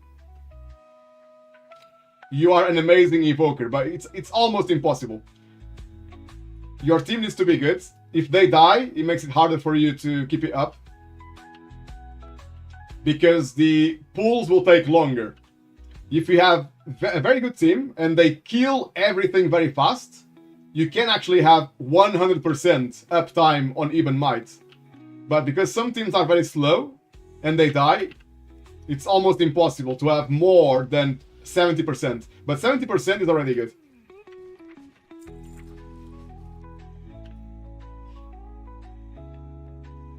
Loridek, Kaz, why you can ever need timelessness? Timelessness is really good, especially for melee players. Especially warriors. You should always use these in at least one DPS player. Because, you know, sometimes some tanks are not very good and they lose aggro. This kinda protects one DPS against that, stealing aggro from the tank. And the number one class that does that must be warriors. Warriors, when they use all cooldowns at the start of a pool, I don't know, maybe 50% of the time, they get aggro and they die. Enhancement Shamans as well. Enhancement Shamans that press cooldowns at the start of a pool, they also get the aggro. So it's always good to give this spell to a melee player. Ranged, it's no problem. A mage or a warlock, they don't really need it, because the tank has more time. If they see the enemies are going to the mage or the warlock, they have more time. But a warrior or enhancement shaman, if they get aggro, they normally at this level, they die straight away. They die in 1 second. Mesa, just go find a bar that never closes. We are in need for a bar. Yeah, I need to go on the Weak Aura's website. Maybe you can find one, you know? Weak Aura. Maybe a broken one, Mesa.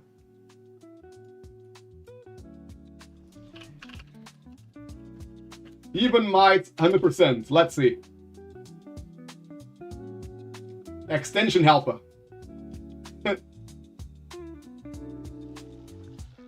Oh, it plays the punch sound when you can cast any of those.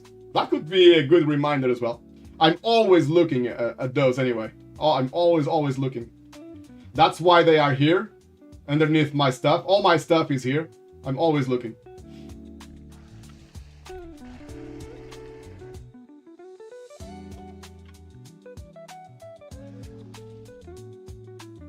You said something about the full bar? Yes, Meister. So when you play Evoca, this is your main job, to keep this bar always full. The even might, to buff your team. That's the main job, and it's a very, very hard job.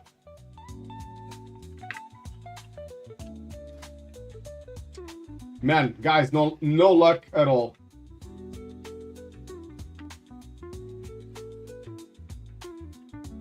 I wanted to write my message. Oh, actually, they don't need a message. Whoops.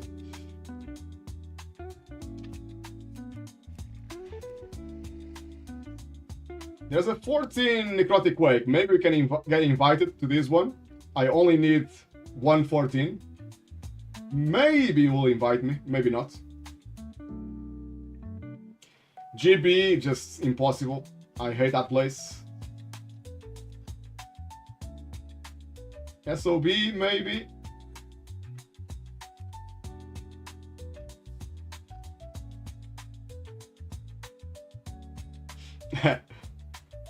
Like I said, find an all-night bar. Always full. Easy game. It would look very impressive on the stream to see even Might always full. It's almost impossible.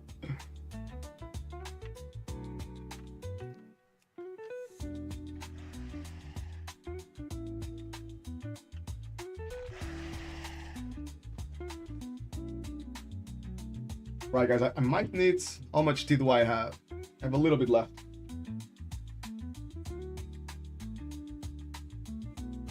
I might need some more tea.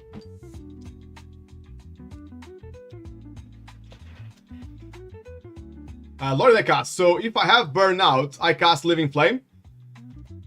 It depends. Normally, yes, because it expires as well. I don't know how many seconds you have. So it's always good to cast it. Talents.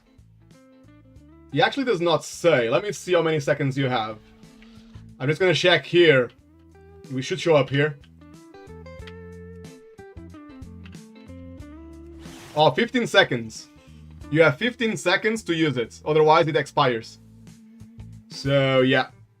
But, again, Lord Dekar, everything you do as an Evoker, or 90%, let's say, of what you do, is just look at this bar.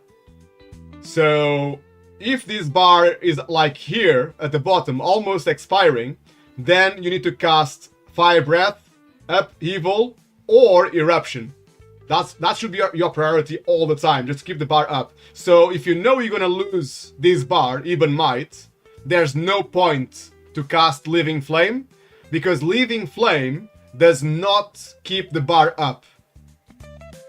But Living Flame has a chance to give you free Essence. You need Essence to cast Eruption. So it helps, especially at the start of the pool, it's really good to just press it. So you have one extra Eruption. But then at the end, towards the end of the pool, well, you would not enter combat, would you? You always enter combat at the start. So yeah, generally speaking, it's always good to use Burnout at the start of the pool.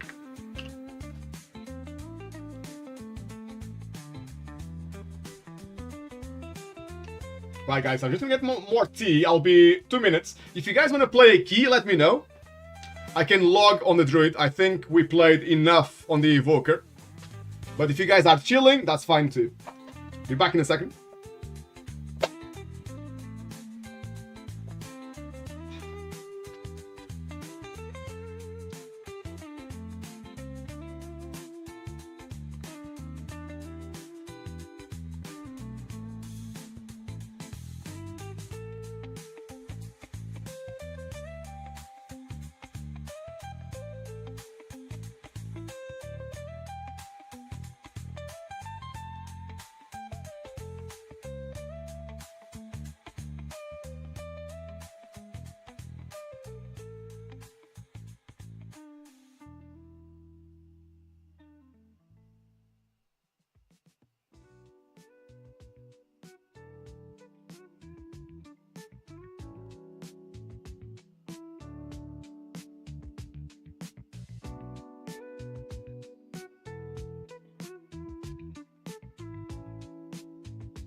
I am back, guys. Thank you guys for all the help. That's no problem, brother. No problem at all. There was a really good website with a graphic of the opening rotation.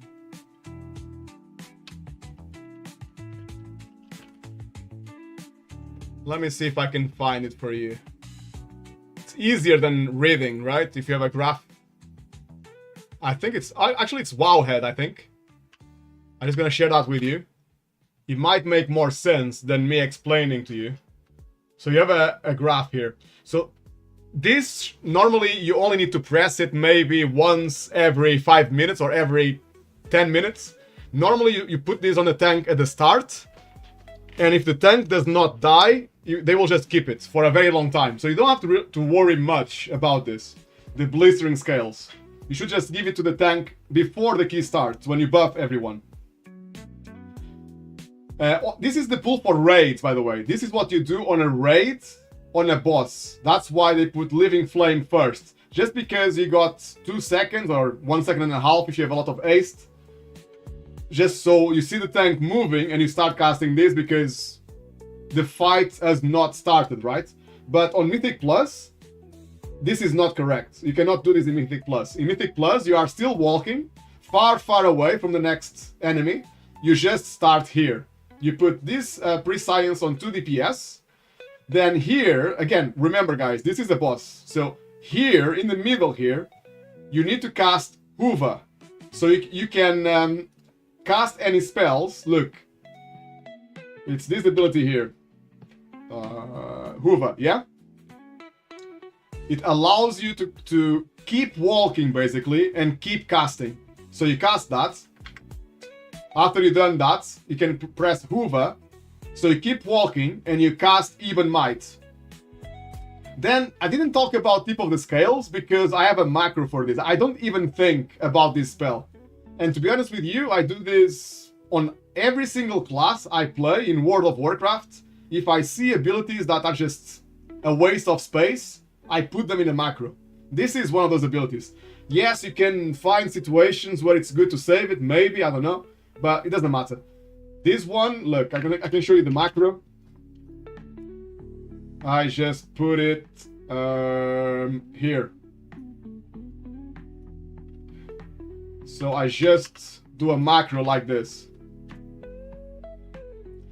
And then that's my button for Fire Breath. So my Fire Breath, if Tip of the Scales is off cooldown, if Tip of the Scales is ready, it will always, always, always use it, right? So I don't even have to think about it. It's not even, look, it's not even on my screen. I don't even know what's the cooldown. It doesn't matter. That's one of those abilities, and every single class in the game has something like this. Something that just takes space on your bars, and you don't really need to look at it.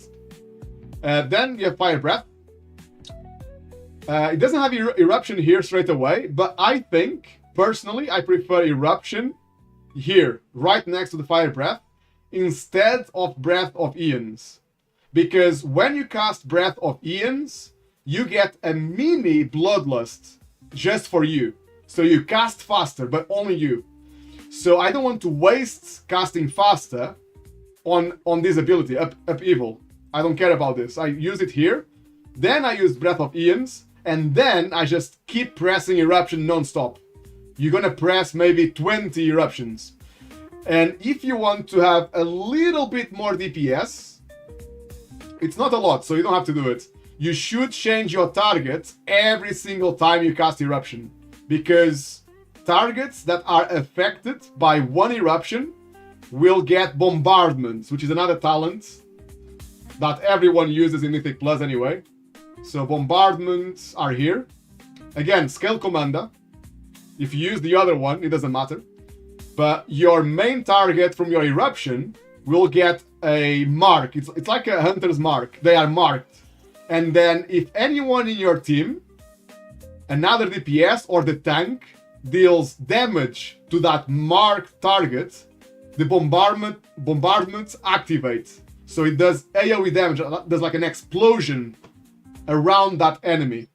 Now, if you do not swap targets when you cast Eruption, you just refresh the bombardment mark on your main target if you don't swap targets. So when I am spamming eruption, just to show you what I do.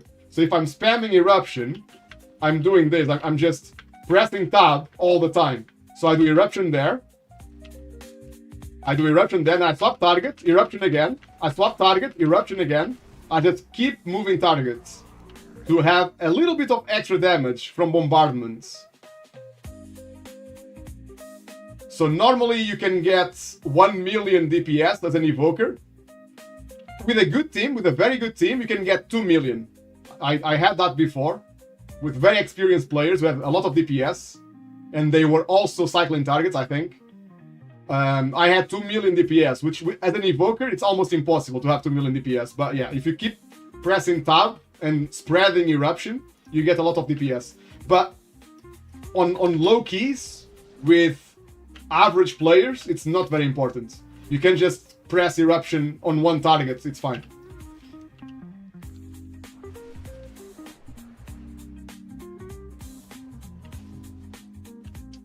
And that's basically it, really.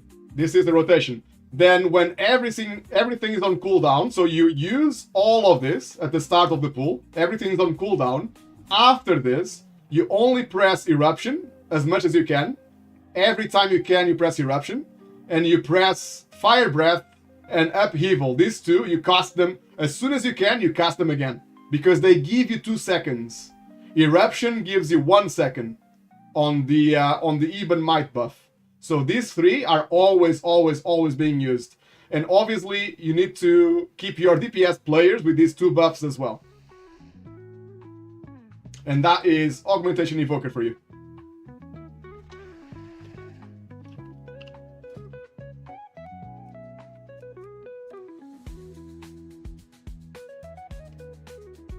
It can be a little bit boring because you cannot really see if you are very good or not. If you are playing a normal DPS class, it's easier to see. If you are playing well and you have a lot of DPS, you are first on the damage meter, right? So as an evoker, you do not have that, so it's a bit boring if you are there just to help, you know? But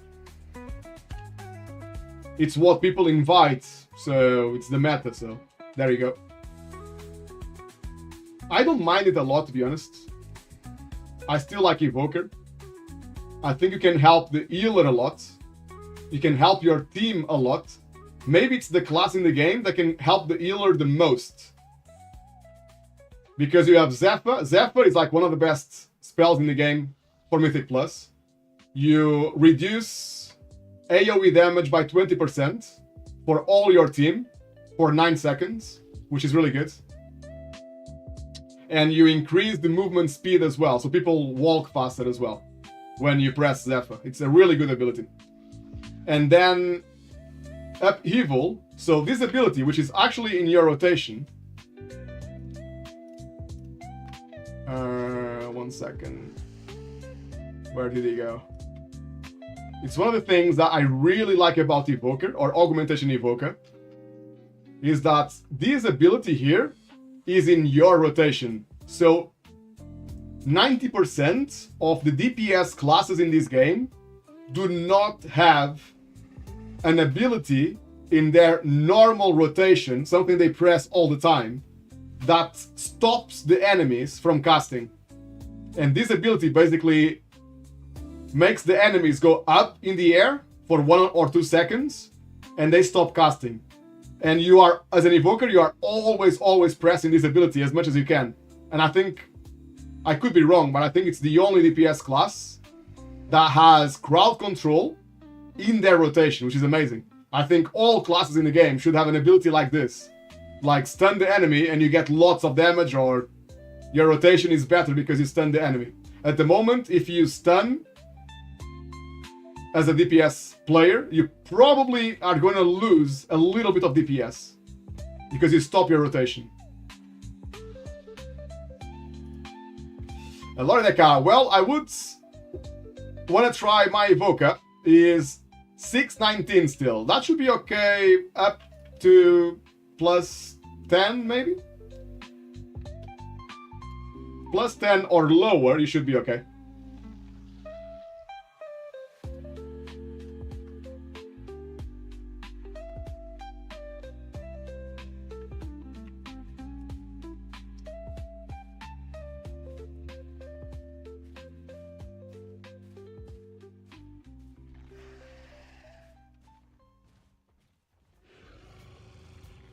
You still want to play a key, Lord Dakar? What are you up to? If you have a key, we can play it.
Ooh, GB7? You are cursed? Yes. That is not easy, man. That is not easy. Very hard place, man. We can try it, mates. I'm just gonna show you one more ability, guys. To show you why I love Evoker as well. It's because you can help the healer a lot. Like, Rescue. There's a talent that makes your Rescue apply a really nice shield. Sometimes, well, a lot of times, you can save someone with Rescue. It's really, really good. Some people will get upset when you use this on them because you move them a bit and they don't like that. Why are you moving me? But actually just because of the shield. That's one of the reasons why I really like Evoker. This ability is very strong. The shield is really, really good. And you have other bits and pieces. You got Emerald Blossom as well. It's a bit of healing, not a lot. It maybe heals everyone by, I don't know, 2% or 3% of their life.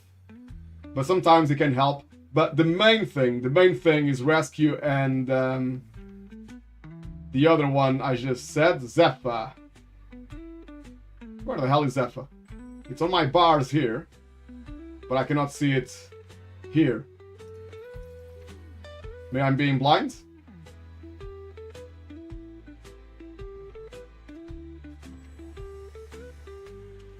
I am being blind. Where the hell did Zephyr go? There you go. That's the one. 20% less AoE damage. It's extremely important. Especially when you are on higher keys. There are some abilities, well, a lot of abilities on trash, on bosses, that normally kill someone. I could give you some examples, but there's a lot of them. Almost everywhere you need Zephyr to help your healer to keep people alive. And especially because the meta is Shaman, who are a little bit like Hunters. They don't survive a lot. They don't have many defensives. They have some, but not that many. If you have Mage, Mage is very easy to heal. Mage, stay alive, no problem. Warlock is also quite good. They are very tanky. But Shaman, they require double the heal compared to a Mage or a Warlock. So the meta right now makes healing quite hard. DKs, they are quite good. Sometimes they are the best because of the shield they have. The anti-magic shell sometimes stops abilities completely, just deactivates them. So it's very easy to heal them when they do that, but not always. Normally, DKs are also hard to heal. So because of the meta, it's another reason why Evokers are very important now, and Zephyr is very important, and Rescue is very important as well. I don't know how much the shield is, but normally it looks like a lot when I do it. I really feel like I save people with Rescue. Rescue protects you and your ally from harm, absorbing damage equal to 30% of your maximum health. 30% is a lot. I have 6.5 million. That would be how much? Maybe 1 million? You give them a 1 million shield, which is a lot. This is the main reason why I like Evoker, to help the healer. Yeah, I remember when some absolute random Evoker used this grab on my tank in Dawnbreaker, so all frontals from trash shoot into the group. I do that as well, man. Sometimes I do that. I see the tank is dying and I'm like, oh no, the tank is gonna die. But you should never rescue the tank, to be honest. Never. More often than not, it's a bad idea because one, you can get killed yourself as an Evoker. You could get killed because of the frontal is about to happen and you arrive on the tank and you get killed instantly. And what Lori Dekar said as well. Dude, it was you! I'm not surprised. I do that. I do that, but I try to stop myself now. The more I play Evoker, I try to not use Rescue on the tank. Right, so you're gonna play a key? Let me go on the Druid. So I can tank or heal as well. I'll probably tank.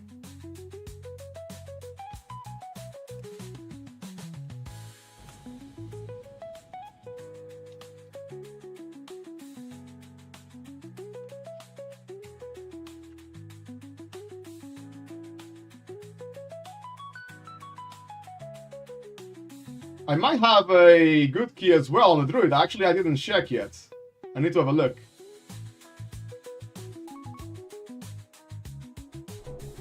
Only 8% mastery? That's fine, mate. You'll get more, don't worry. You'll get more. And if you want to know, I'm not sure if you can use this website, Lori Dekar. Not sure if it's blocked where you live as well, but I can share another good website that we love. It's called murloc.io, and you can see what the pros, what stats they are using. So if I go here, I can go on Evoker, Og, and then you can see the stats, and you can see that Evokers are putting most of their points are on mastery. Even though it only says 11%, the total amount of points is on mastery. So most items give mastery, and then the second one is haste. 13,000 or almost 14,000 points in haste. And then critical strike is the next one. And you can check all the other classes as well, yeah? If you play, I know you play Hunter. You can go here and check what the pros. This is the top 50 players in the world. This website makes a summary of the top 50 players. And you can check as well what they are doing. Survival Hunter is also doing mastery. A bit of haste and critical strike.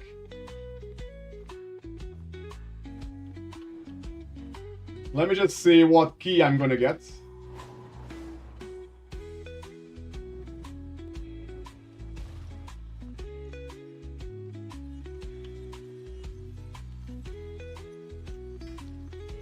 I got Siege 8. It's probably nicer. It's a better key. Do you wanna play my key? Siege 8?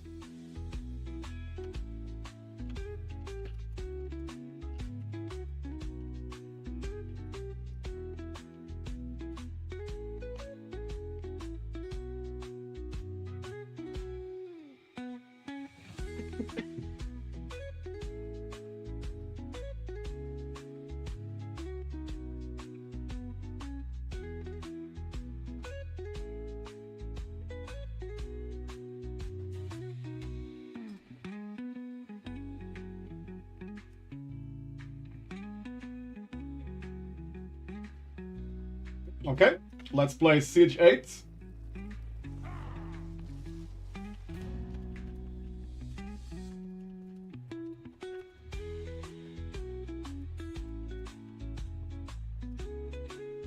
Let's check with the guild and the community as well, if anyone wants to play with us. It's the end of the season as well, so I think most people are just relaxing up. Not many people are playing World of Warcraft. They are just waiting for Season 2. I should change myself to tank, I think, for now. But I can also play heal if needs. Put a healer there.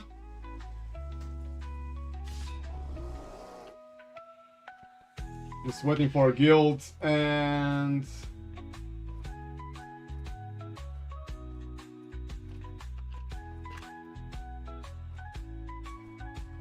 might have a good hunter here from the guild. So we have a choice of two very similar healers, priest or monk. I'm gonna invite the priest just because he has experience on another character as a healer as well, so he should be okay.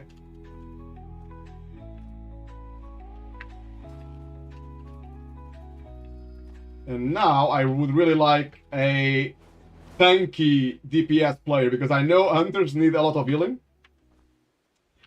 Augmentation Evokers as well need some healing. So they are not the easiest classes for a healer to heal in Mythic Plus. So I'll try to get someone like a Retribution Paladin, Mage would be nice. Warlock, like I said earlier, would be good as well. There's a Warlock there.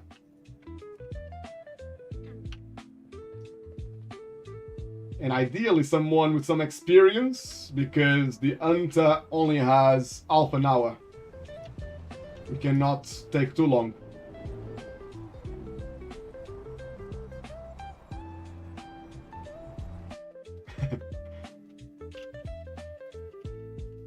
I just read what you said, mate.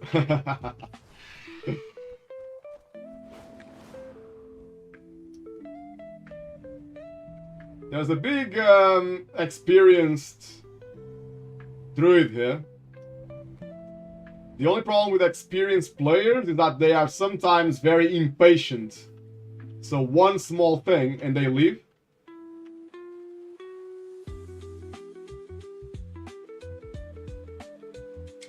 Because they probably think they are the bosses of the game. They have no patience.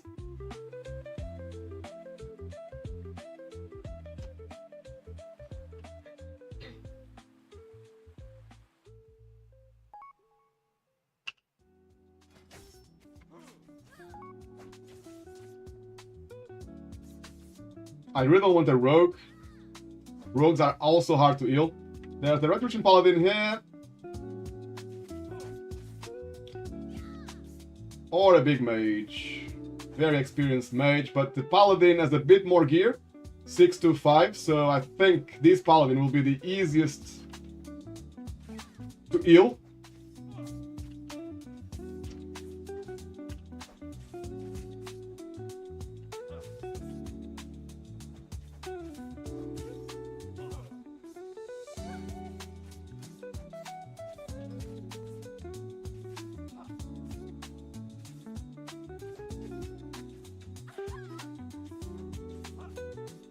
I don't know what's happening with my talents. I don't play Druid for a very long time. So, my talents are looking a bit weird. So I'm just gonna steal somebody else's talents.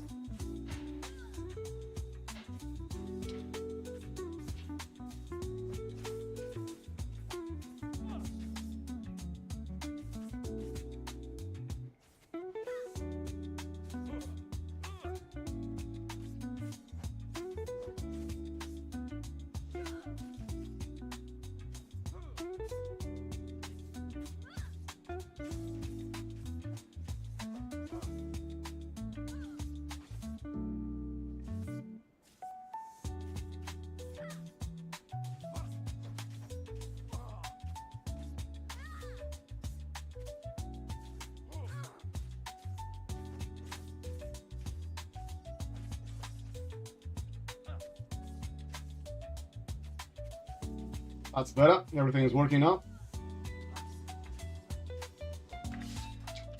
That should be okay. Close that. Otherwise my computer dies.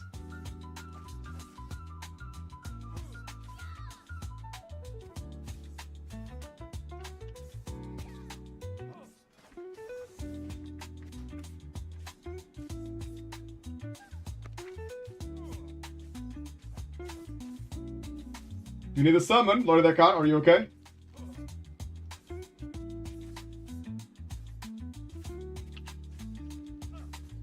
I think 2 people are going out already. Let me go out as well, in case they need me.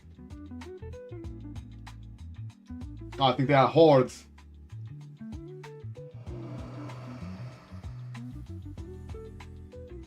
Yeah, summon is done.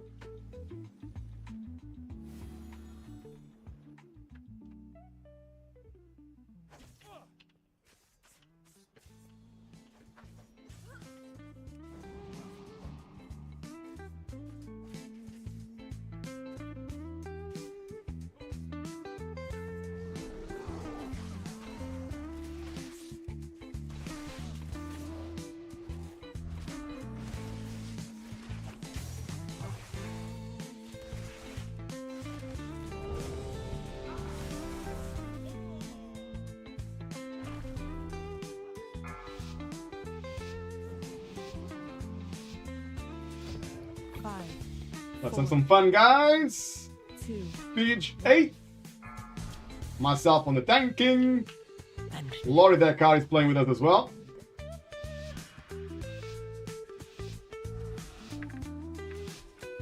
Oh, what the hell? What a fail, man. What a fail. I'm coming, guys, I'm coming. I'm here.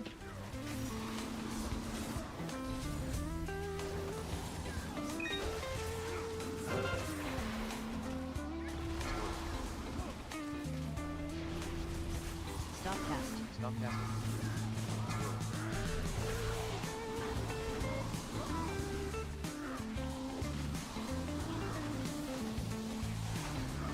Some really nice DPS from the Hunter there.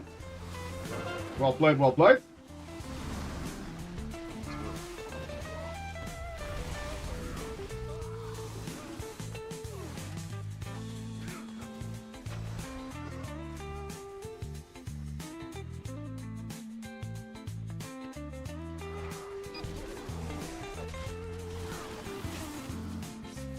Ooh, am I gonna die? I'm okay now.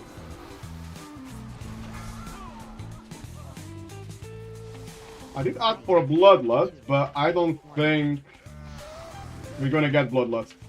No. Well, to be fair, at this level, they die very fast.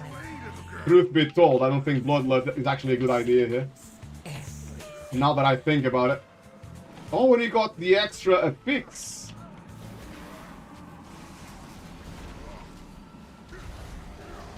I forgot about that. It's been so long. 3, 2, Stop 1. cast. Stop casting. Avoid.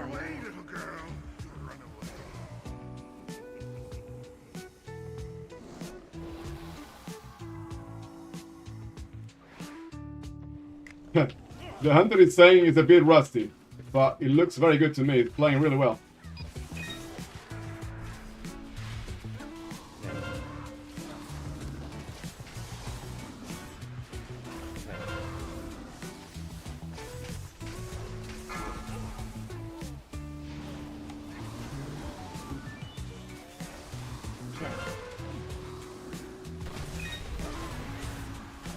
Right, the next pack we can kinda skip if nobody aggroes. I'm asking my team to hug the wall, never mind, too late. I'm gonna have to play this, that's okay. We can play it. 2, 1.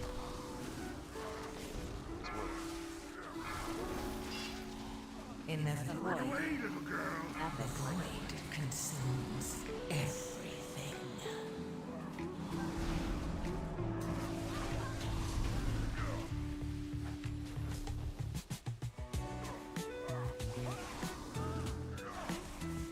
3, 2, 1.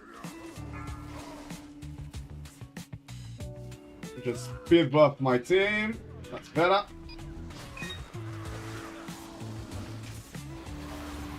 3, 2. Avoid.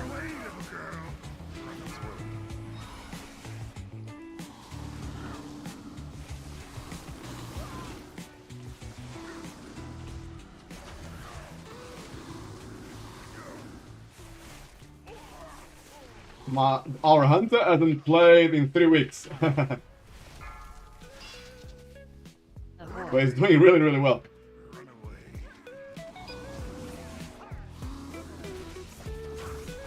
3, 2, 1.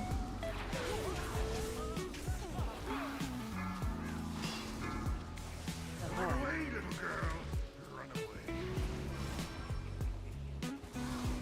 Inevitably, the Apis. void consumes everything.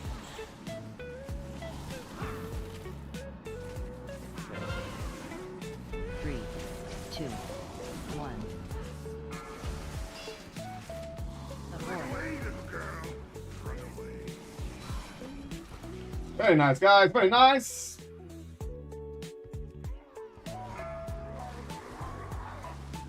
But bloodless now.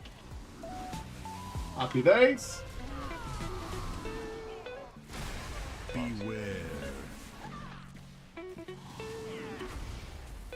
Straight into a bomb. Nice. 2 bombs on the boss. Nice. Very, very nice. Ooh, I lost aggro. Come here. Ooh. I almost killed my team, man. The frontals were not very good. Can you please come here? Right, can we pop the bomb? Or... yeah, we're gonna pop the bomb. Nice. Inevitably, the void consumes. Ooh, it's already dead. Wow, that was very, very good. Such good DPS, man. So good. I actually think I was gonna pull more, but I think this is enough. Now that I think about it, this should be enough. Let's not pull more than this.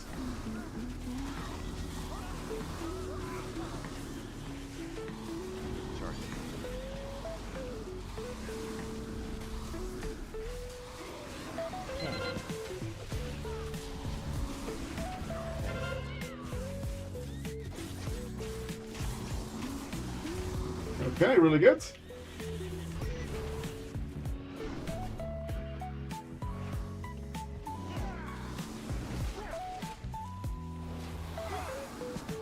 Three, two, one. Everything is dying nicely. Avoid. Can I pull some more here or not? Let's see.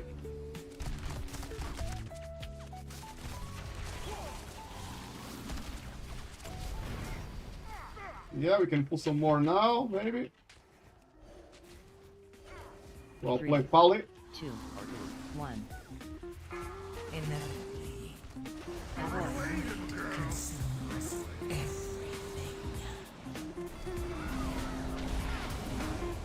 Very nice, team. Very nice. Easy to chest, guys. Easy to chest.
I'm getting one proc.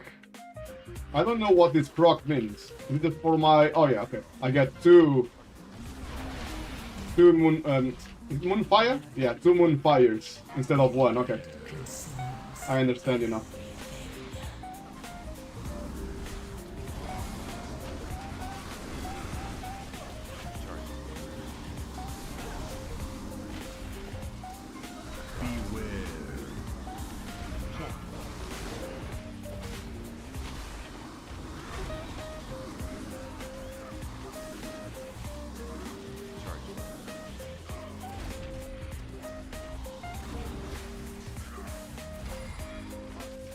Oh, we got one player dead.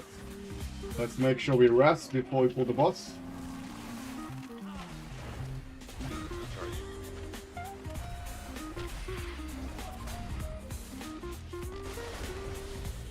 Oh, he's offline! Very, very sad. Let's give him maybe 2 seconds.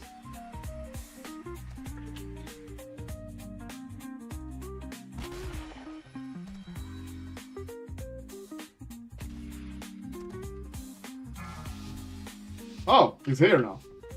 Okay. I was gonna give him 20 seconds to come back from the disconnect. If you're okay.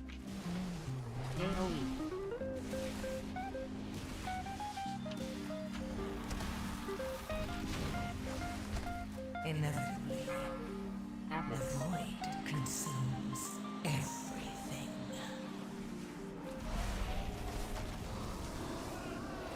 It's nice if you can tank this away from this circle in the middle. This circle in the middle makes it harder to see the swirlies. So normally if I can... What is the bazooka? Oh, it's there. Couldn't see the bazooka. Dodge. AoE.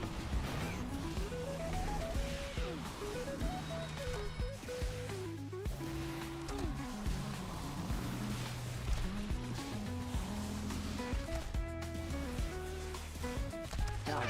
This DPS is super good, man. I'm gonna AoE. finish this dungeon in record time. Now, as a tank, ideally you want to tank somewhere around here, maybe, away from the circle in the middle, which makes things harder to see. This area is better for the swirlies.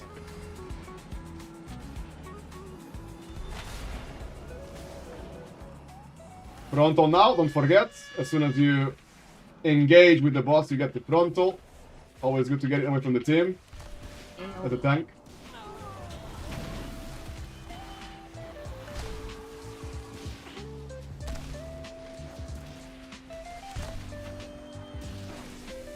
Dodge. Nearly done.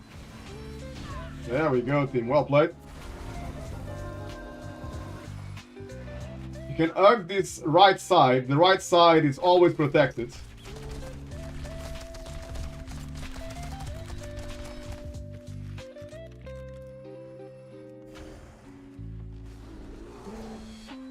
There we go. Ideally, you don't want the casters now. We want the casters in a minute. 3. You can hide behind the corner here to force the caster to come to you.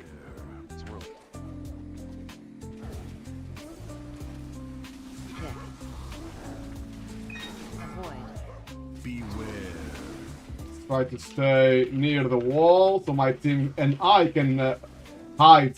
My position right now is to hide AoE. from this AoE, so I can go around the wall and I can avoid that damage. On a high key, this damage, this AoE damage normally kills people. It's a one-shot ability. Unless you have a defensive ready.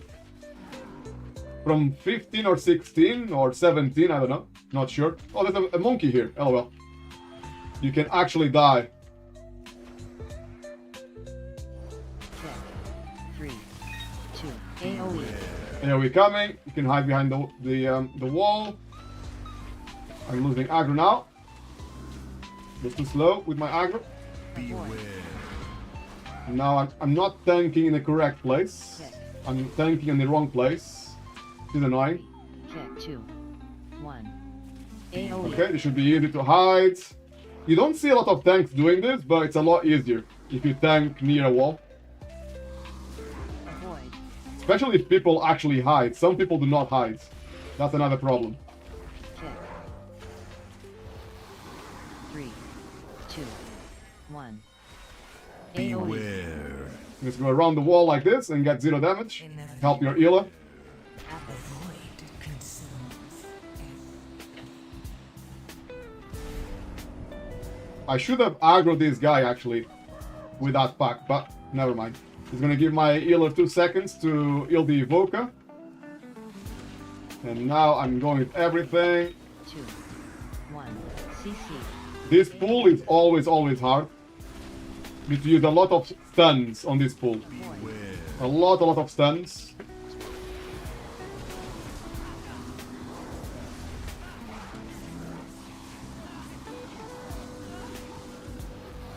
Three, two, one. Kick. AoE. And hide behind the wall. Easy, no damage.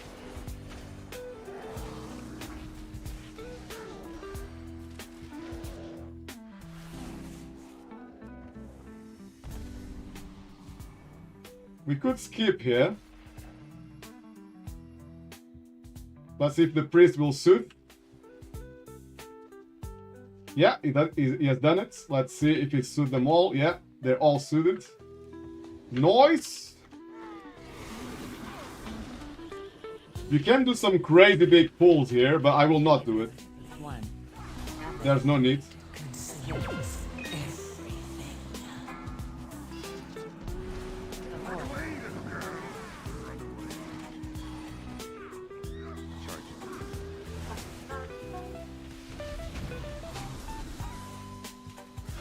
I'm tanking on this position because people can hide on this corner. You can hide from the chains. If you have a weak aura like mine that tracks the enemy cooldowns, you can take 0 damage from the chains.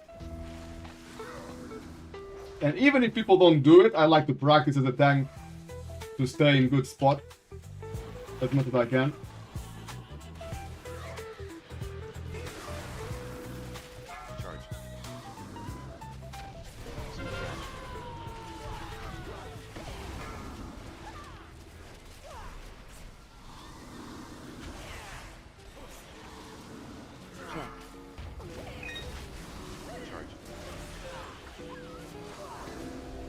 Inevitably, the Apple. void consumes everything.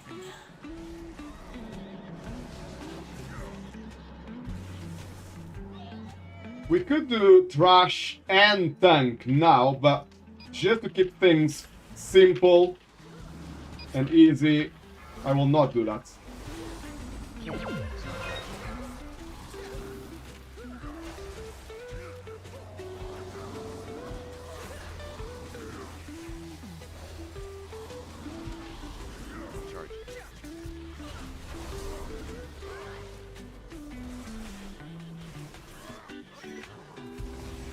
I think I am playing... I'm playing without a talent that I actually like, but never mind. I'm gonna... Oh yeah! We need percentage actually.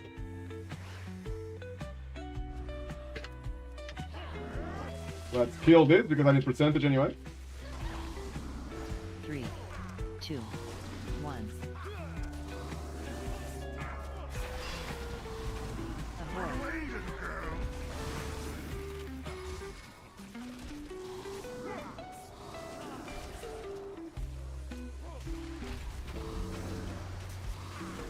Inevitably, Oh yeah, I'm playing without raise. Normally, I always play with this. At least on the last expansion, I would always play with it. Now I'm playing without, but that's okay. Give the healer 2 seconds. We can lust here actually. Lust is up. This boss is normally harder than the next boss. The next boss is just very long. It's a long fight. Takes like 5 minutes on a high key. But it's not hard. You just need to pay attention. and use your defensives, basically. This boss is harder. You can actually wipe on this boss.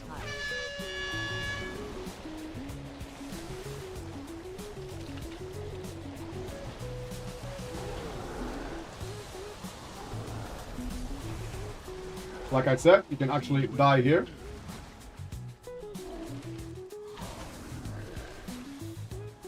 The priest has been battle rest. Yeah. Lovely.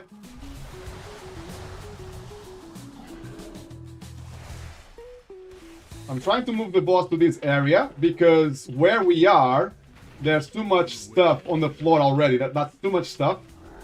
That's why I'm trying to come to this area, which has less water on the floor. The void consumes everything.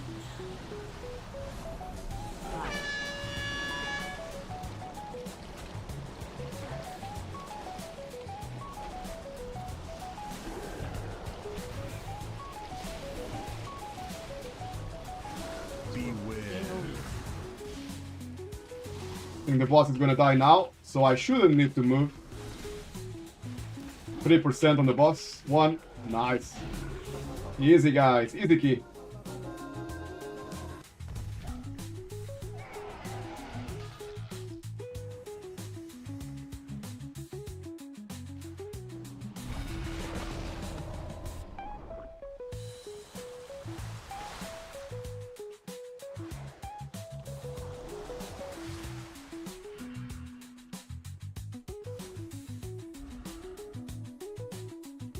Very important on this boss to stay separate from your team. Always stay like the paladin is playing really well. Look, the paladin is really far away from me.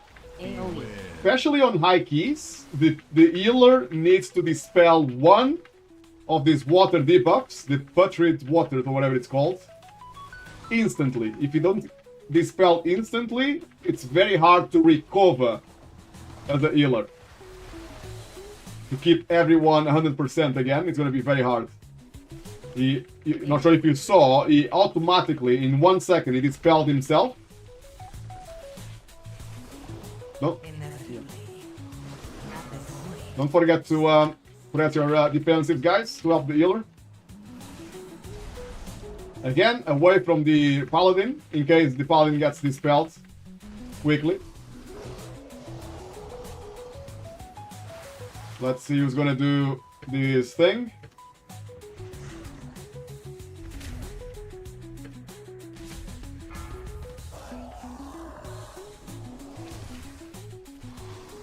The hunter, my guildie, did it. Thank you very much.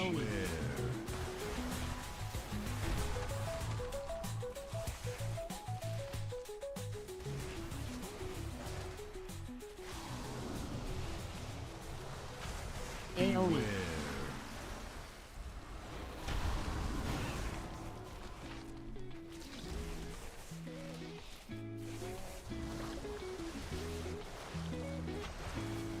AoE.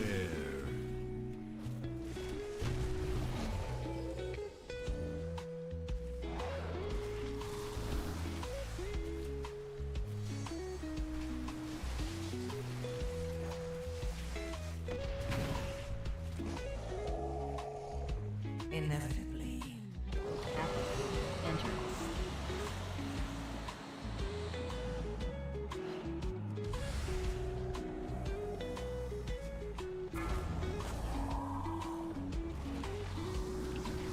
Alright, this is the final area of this boss, and we are looking really good. Looking really good. This is normally the hardest area because there's less space to move. Quite often you will see people going up the stairs like Lord Dekar was doing, because there's not a lot of space here.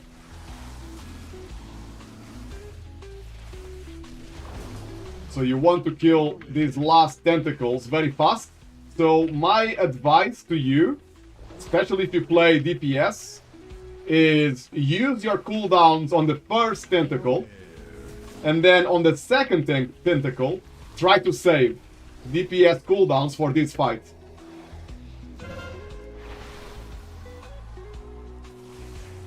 For the last parts. This last part is normally where people die. and you might deplete the key here. There we are, guys. Nice 2 chests, almost 3 chests. Easy. Enter.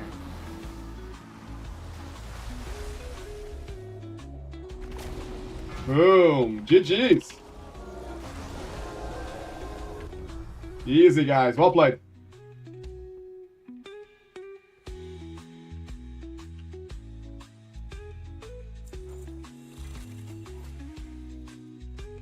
Just checking if someone needs this ring. I can trade.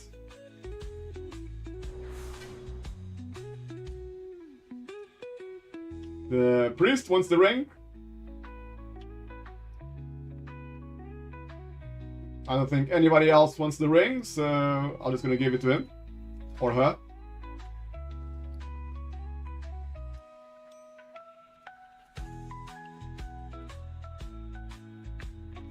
Alright guys, I think I'll take a little break now. I'm not sure when I'm gonna be online next. Maybe next weekend. We'll see. But always nice to catch up with you guys. Lloyd Dekar, Vatupedinos, Mesa. Always nice to see you guys. Lloyd Dekar, how was my evoker? I think it was good, man. So for low gear, it was actually very good. You have about 70% even might on you, almost 60% on us. But that's, again, and I felt that a lot. When I started playing Evoker, at the start, it's so hard, man. It's so hard to keep even might. It's very hard. The more gear you get, Mastery basically increases the total amount of even might. So when you cast even might, instead of having, I don't know, 10 seconds now with low gear, with a lot of gear, you're gonna get 12 seconds. So again, it's a lot easier to keep it up. And haste as well. Haste makes a huge difference to keep even might up. So you'll see, if you can have 70% even might on you and about 60% on us, when you get gear, you will see we'll have easily more than 70% on everybody. Maybe 80% on you.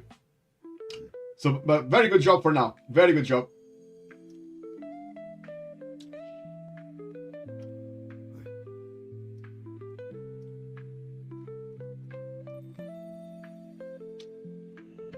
Right, guys. Time for a little break. Gonna get some food in my belly.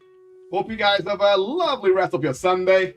And I might see you next week. Until then, take good care of yourselves. See ya.